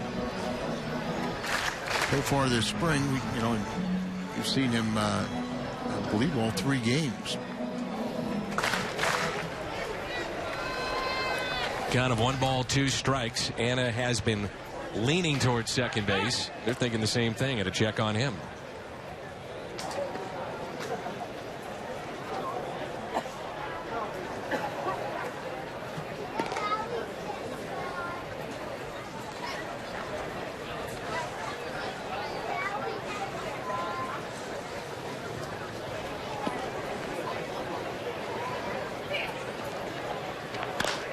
One-two, lifted in the air, deep down the left field line, but slicing foul and out of play.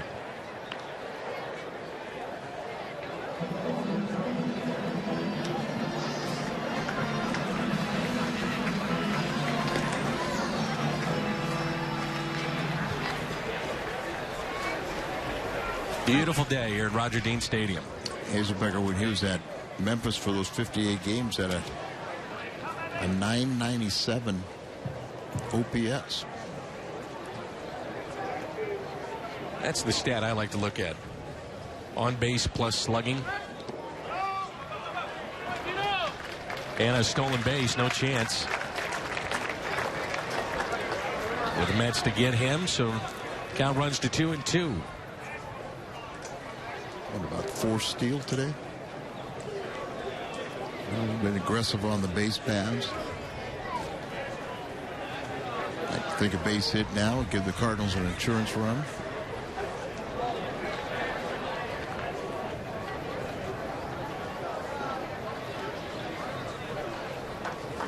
Here's a 1-2 in the dirt.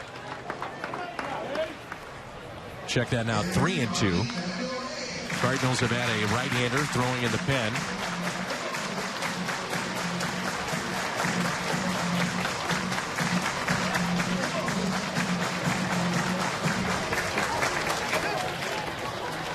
Also a lefty, Jason Aquino,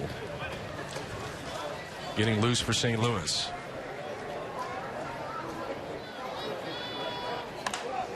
Popped up. And out of play.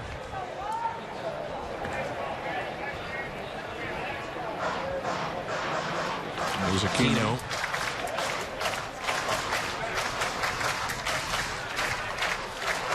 He was acquired on waivers from Cleveland. So 3-2 the count with a runner at second base. 2 outs. And a 6-4 St. Louis lead.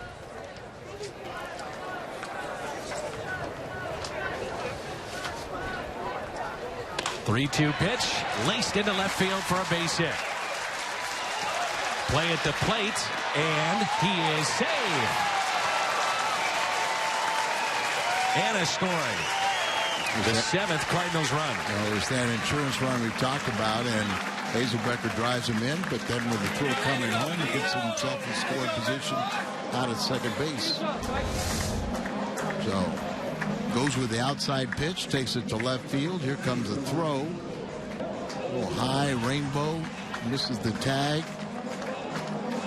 And on the high throw, Hazelbaker does the right thing. Well, you get a good look and see that he misses the tag, and Hazelbaker gets himself in second where he can score on another base hit. So 7-4 Cardinals, 10-hit attack, and here is Michael Ullman. First pitch taken inside and low. Ullman came in to replace Brian Pena. Pena made the start today, catching Adam Wainwright, and went 0 for 2. Ullman struck out back in the 6th.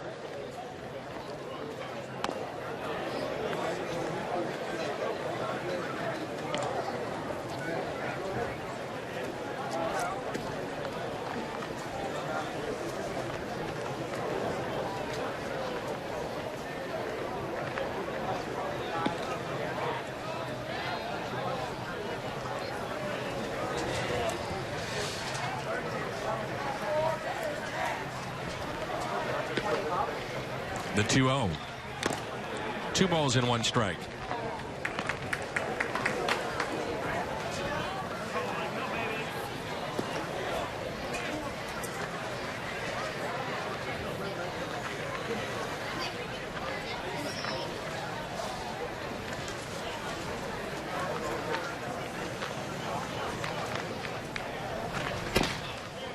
It's a real good opportunity for Michael Ullman. And Fryer, also a backup catcher here today down in the bullpen. But with Yadier Molina out, you're not going to overuse Brian Pena, so some of these young catchers get a chance to play and become acclimated with some that might be on the major league staff. That's taken low. I think it's just a great opportunity, like you say. I feel like Ullman just needs to play. You know, so you're not talking about bringing him as a third catcher or somebody like that to the big leagues.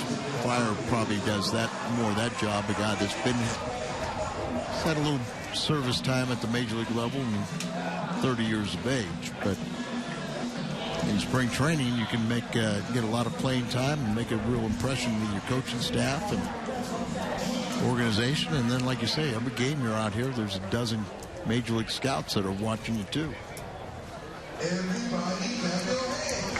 It's been a couple of major league invites for Patrick Wisdom, playing the entire day today. Got the start. The third baseman is 1 for 3 with a single. 2 on, 2 out. 7-4 Cardinals here in the bottom of the 7th. That pitch is taken low. Turning into a long inning for Seawald. 27 pitches. So with that, the Mets with some activity in their pen.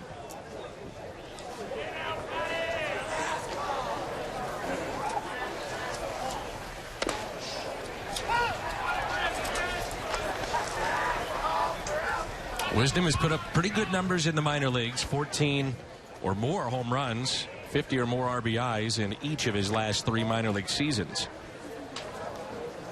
He's got to get the average up, though. You know, he's hit .237 last year at Double-A, and that's what his minor league average is for almost 1,600 at bats, .337. It was a supplemental first-round pick. 2 balls and a strike. 2-2. So .237 last year at Springfield with those 14 home runs, and he drove in 61. Also been a high strikeout guy too, which concerns you a bit. 2-2, hit out of play. George Kissel used to say, you know, when you get a guy that had 1,500 bats, something like he's had in the minor leagues, you know, he is pretty much what he is. Very rarely do you see somebody that played 3 or 4 years and dramatically change those numbers. One of the few guys that did it was Bernard Gilkey. St. Louisan.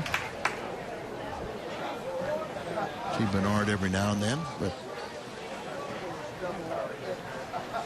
Connection to the Mets as well, Bernard Gilkey. Yeah, and he went to a Cardinal tryout camp, and at first you kind of thought, oh, this is a goodwill gesture. They signed a local kid, but every year you talk to the hitting coach, Gilkey, and they said he was the most improved for about 3 years in a row. Well, the Cardinals add to their lead. They pick up a run with Dean Anna sliding in safely, just beating the tag. And with that, 7-4 St. Louis as we head to the 8th.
Long. There's the aforementioned Colton Long jersey coming up this year. Cardinals baseball, where tradition meets today. Head to cardinals.com/packs, or you can buy them as an individual game ticket. Cardinals, we've talked about it, have sold 2.6 million tickets already.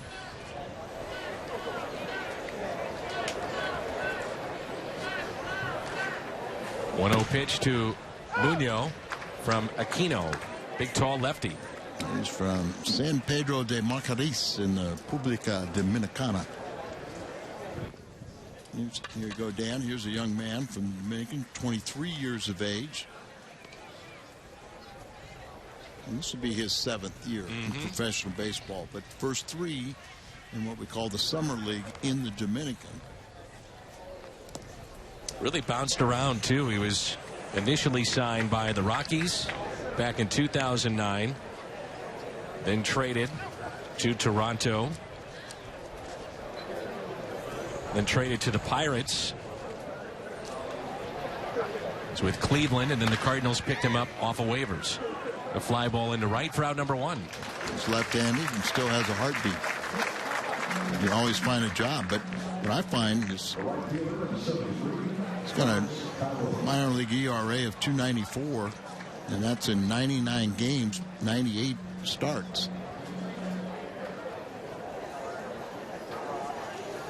Good size, 6'1", 180. Looks bigger than that, doesn't he? He does. Teheran is the hitter for the Mets.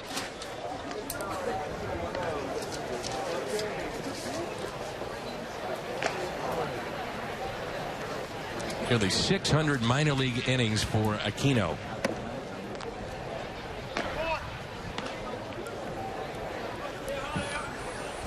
One ball, one strike. Pulled foul.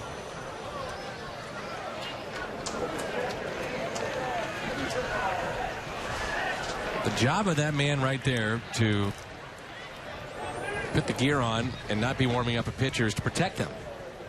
That didn't happen. Drops in for a strike. Aquino has retired the first 2. He's getting an earful from Tim Tuffle. There's that foul ball, and whoops. Well, Tuffle really kind of made it tough for him. Tuffle was like the runner going from second to third, and he's the shortstop. Him. But no harm. It didn't hit the catcher or the pitcher warming up.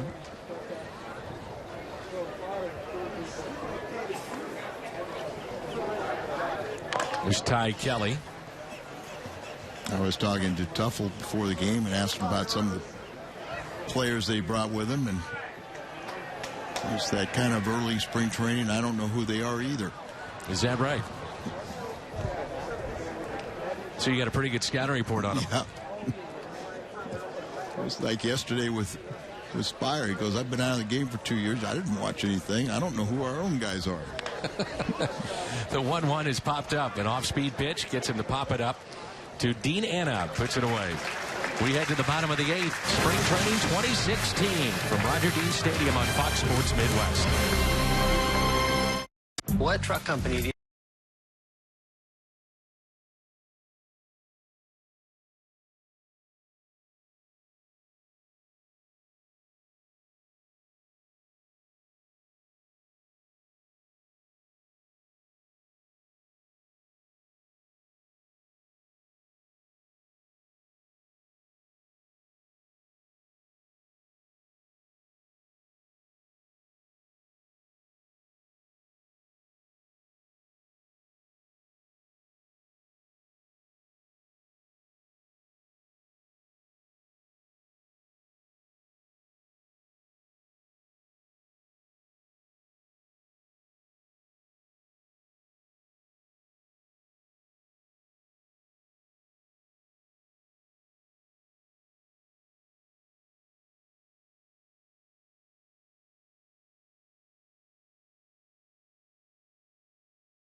Tickets give you a great view of the game. All the food and drink included with the cost of your ticket as well. All you have to do is head to Cardinals.com/all-inclusive. UMB Champions Club, Bank of America Club, Legends Club, and more. All at Cardinals.com/all-inclusive. Hansel Robles is the new pitcher for the New York Mets. He's penciled to be in their bullpen this year. So Robles will get some work. Appeared in 57 games last season, went 4-3.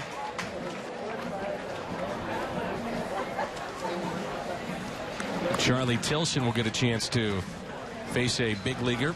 So we head to the bottom of the 8th. Tilson leads it off for St. Louis.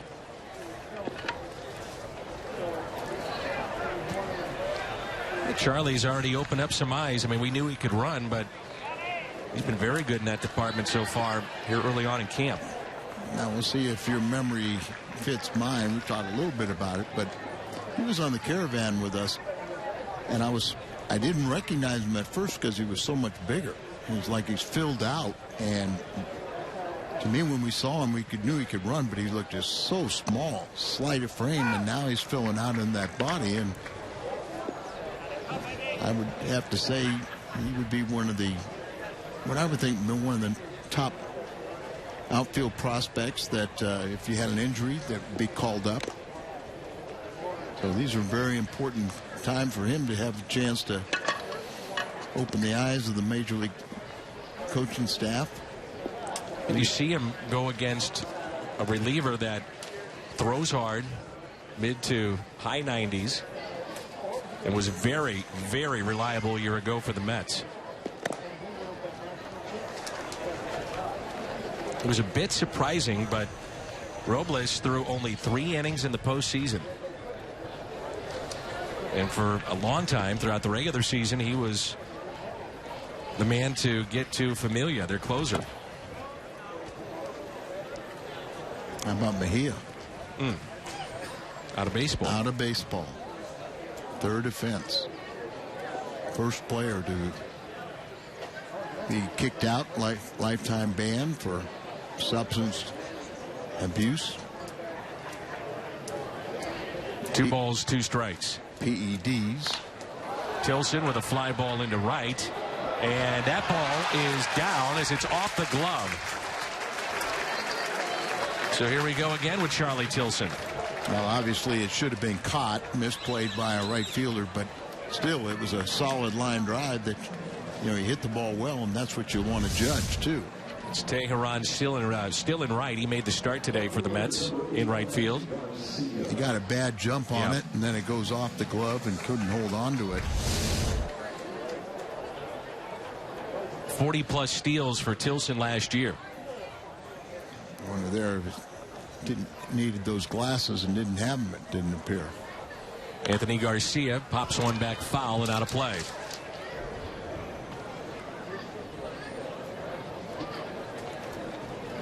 Tilson already with 2 stolen bases this spring.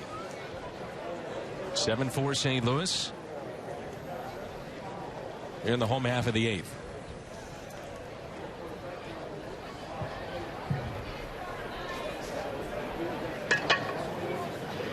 Tilson is running, and it's fouled back again. He had a very good jump.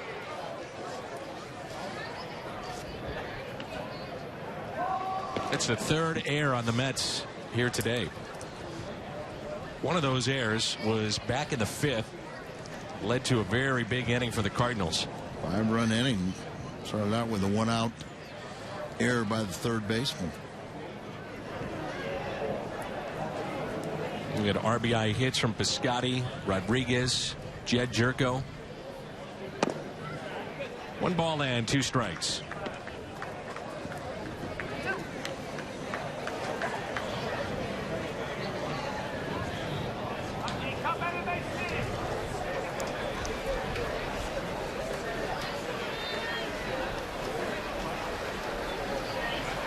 Tilson leaning again.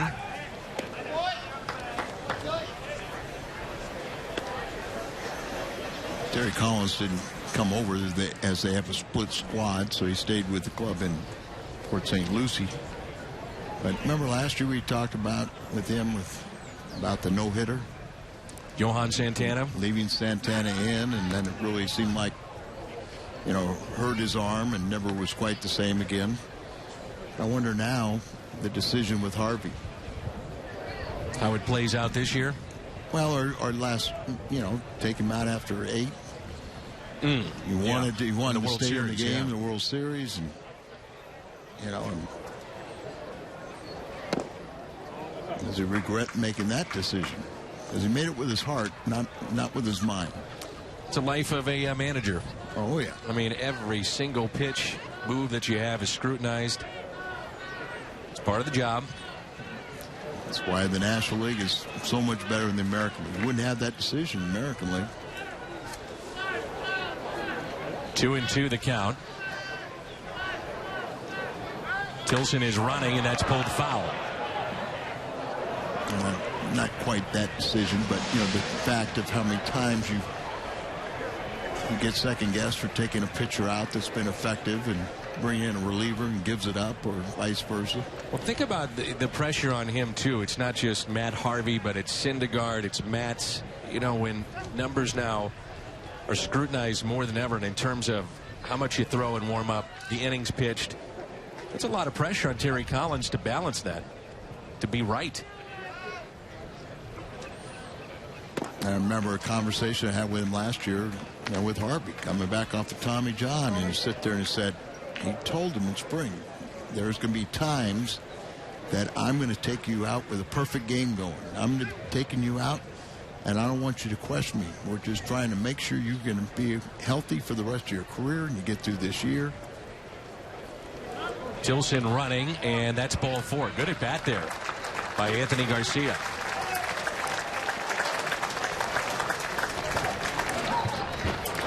First 2 have reached, and it brings in Jonathan Rodriguez. Make a case the Mets have the best starting staff of anybody in baseball.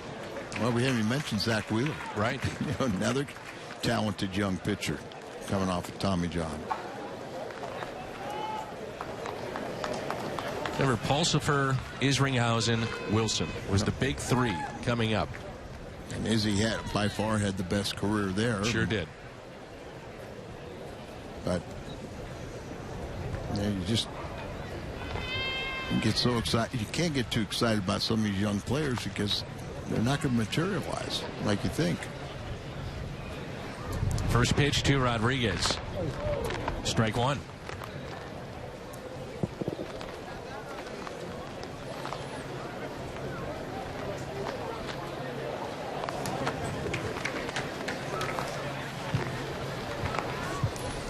It's Dean Kekeffer, be a lefty specialist who is added to the 40-man and a very good Arizona Fall League, getting loose and will pitch the 9th for St. Louis. 0-1 pitch. Now make it 0-2. Kekeffer came in on Thursday and had a real quick 1-2-3 9th inning to close out a victory. Well, the Cardinals feel that he could be that lefty specialist eventually. But he's more than that, too, because he can get righties out. It's not like, Schote, where ideally you didn't want him facing any right-handed batters. Kekeffer can get him out. Here's the 0-2. In the air down the right field line, out of play. And you kind of see how spring training games have evolved since when I played. And this is a situation where you got Robles, like you say, an 8th inning setup guy, but he's facing all these kids. And it's a thrill for the young hitters, but it's that mental mismatch for the pitcher. 0-2, just got a piece. And that's why you see a lot of times now you'll take your late inning guys, your closers and stuff, and you'll pitch them right after your starter, or particularly early when they're going to be pitching and finished by the 5th inning, because they're still facing major league hitters rather than a bunch of young kids that mentally they're thrilled to face a major leaguer, and the major leaguer's going, I can't get them out because they don't know how that pitch set them up. They're supposed to swing and miss in this one. 0-2 the count.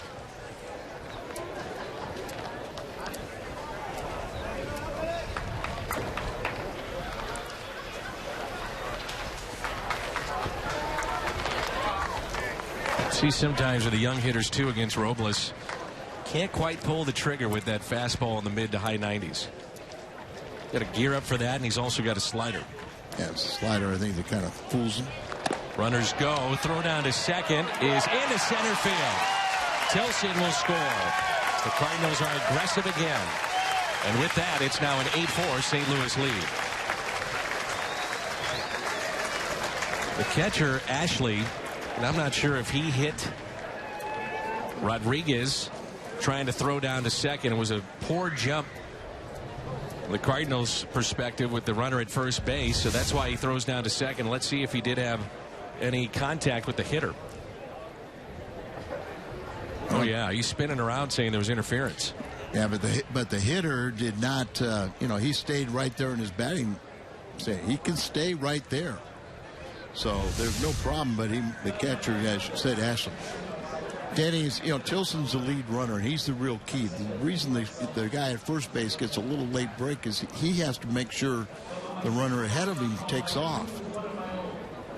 And that's why Ashley made sure he threw to second base, because with a good throw, he might have had the runner at second base. But once again, the second baseman does not help him out by, stopping the throw. Watch where he'll make the throw here, and his hand comes down and hits the helmet. But see, that's all legal because the batter is standing right there in his batter's box. He didn't fall across the plate or anything else. And the count is 1-2 on Rodriguez. So Tilson and his speed, that comes into play.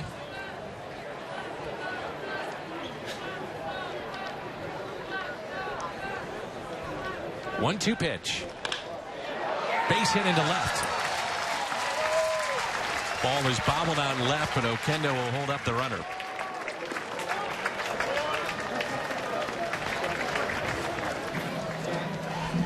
Back with you on Wednesday here from Roger Dean Stadium. Hope you'll join us. It's our What's on Tap presented by Budweiser, the Marlins, and the Cardinals. See the Marlins again. Mike Leake, his spring debut. That's our Budweiser What's on Tap. Say you see the Marlins again, but next year it'll be a little easier as we'll have 2 more teams that'll be just 15-20 minutes away from us here in the Palm Beach Garden area, where Houston Astros and Washington Nationals will be joining this area of spring training. Building that complex as we speak. The hitter is David Washington. This one turns into a nightmare for the Mets. Robles had 20 pitches, nobody out. Last thing you want to do is keep him out there and get the pitch count real high. It reminds me of Whitey used to have this one pitcher. He was a AAA pitcher and everything, but he took him on every road trip. And he referred to him as his MVP, the MVP of the spring. And I finally asked him one time, why? It's not going to make our ball club. A fly ball into right. Wind playing with this. Look at that. My goodness. Wind has really picked up, and it's whipping in from right field. Right fielder does the right thing. He takes charge, and he comes in here and watches. He had trouble locating. Then he gives the calls, and he makes this play like a half a step away from the infield dirt. But that's the right way to play the game. I was going to say, Whitey, his pitcher, he said, I take him on every road trip. We get in a game like this. It's tied late in the game. I bring him in to pitch, and we don't go to extra innings. Give it up. Kept him all spring at big league camp. And sure. Got the money and meal money. And sure, he was happy. Yeah, he was happy.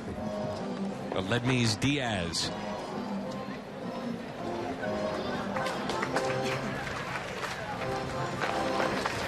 That's Sierra, fifth runner at first base. Magneuris Sierra. Yep, he's only 19 years of age. One of the top prospects, ranks number 5 in prospects for the Cardinals. 19 years of age. They think he's going to hit for a high average. That ball went into the radio booth.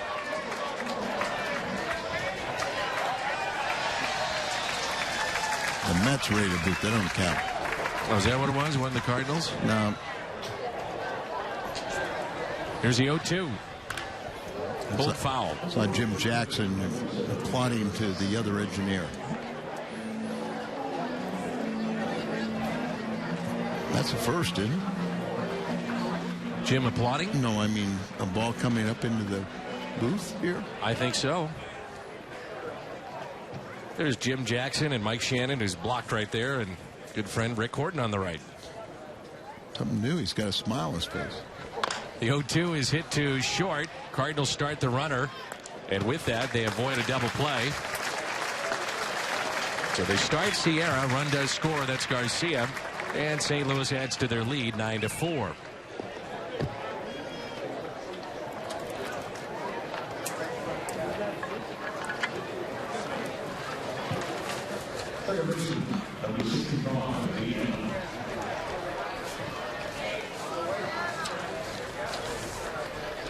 Here's Dean Anna.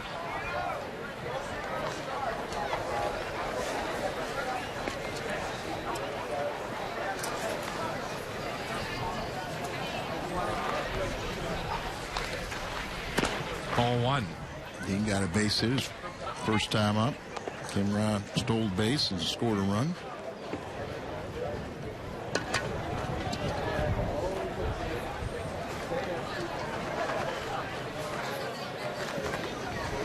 Just joining us, we got bad news with Johnny Peralta, out 2 to 3 months with a thumb injury.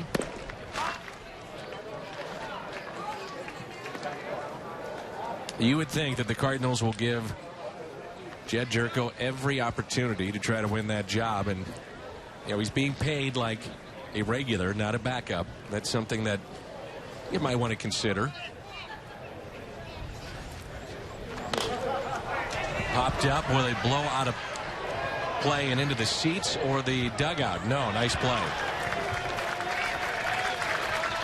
Dean Kekeffer will come on when we come back. All St. Louis here today. It's 9-4 after 8 innings of play.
Home for Cardinals baseball on Fox Sports Midwest, 23rd season of bringing you the games. We'll have 147 regular season games on Fox Sports Midwest. Opening day is a Sunday. April 3rd will be at Pittsburgh, a 2-hour pregame show. That's Sunday, and we'll have Pat with us and Jim Hayes and the rest of the gang. So looking forward to that. And Cardinals baseball, their 23rd season of bringing it to you on Fox Sports Midwest. Dean Kekeffer. Here's another feather in the cap of the Cardinals if he can get to the big leagues. 36th round draft pick back in 2010. He was an all-star last year, Pacific Coast League. Great control. He's walked very few batters in the minor leagues.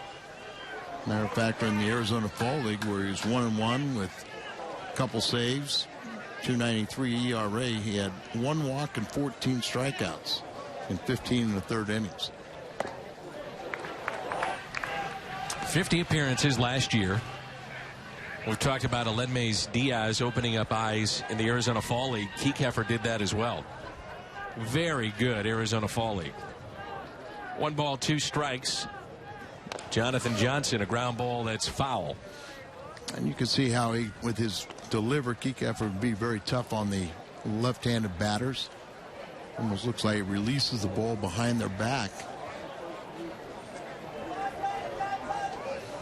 He was on the caravan with us. Very nice young man. Spent a little time at the University of Louisville. He's from Kentucky. And that'll be a base hit. Kekeffer just trying to get out of the way, it looked like, and then almost a changeup back at him. That's probably what kind of threw him off balance, is the fact that his motion, it's almost like he's charging line drives. See where he falls over that way, and then probably thought that ball was hit harder. Sometimes you'll be able to see a ball and you can't react to it. Other times you can't see it and you'll catch it. But you see that replay, you think he thought the ball was hit much harder than it was.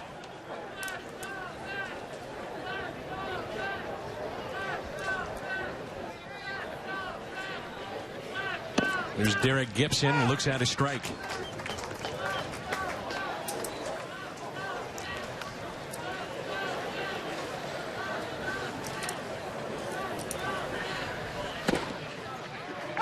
Looks at another.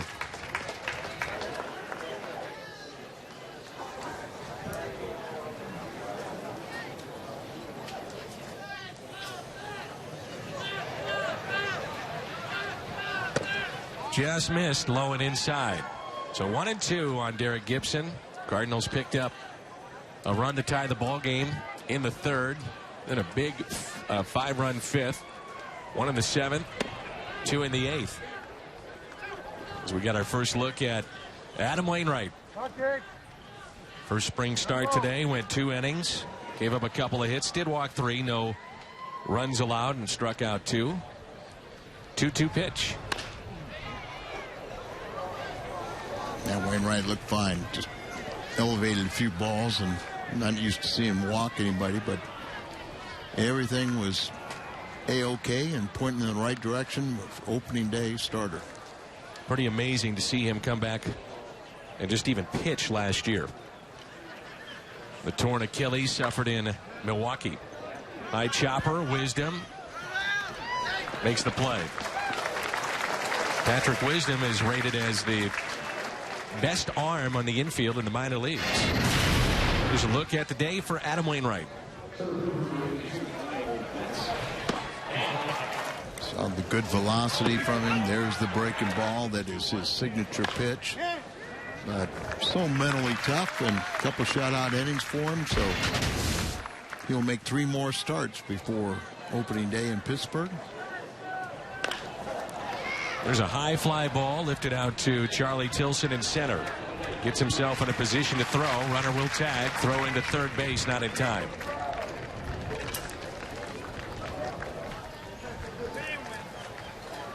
You know, Kiekefer split time starting and relieving at Louisville. And signing with the Cardinals, as you mentioned, is a 36-rounder. Lefty specialist, slings the ball up there. Fastball's around 90 miles an hour. For the most part, he really keeps the ball in the ballpark. That's the thing that stands out, too. Has not allowed many home runs in his minor league career. And good control. He's got almost a 5.5 strikeout to walk ratio through his minor leagues. 26 walks in his last 251 plus innings. 0-2 the count. And the Mets down to their final strike. Devin Ashley at the plate.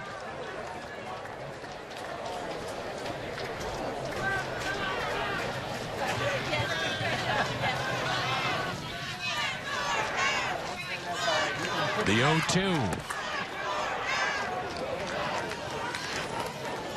You could see with the build of Kiekefer where you would say, well, he's probably not a starter with that slight of build. 6 foot, 175. And a ground ball that should do it. Charged at short. Cardinals win it 9-4. Kiekefer gets the final 3 outs. And the Cardinals win it 9-4. One thing I've noticed from early spring games is the Cardinals really take it.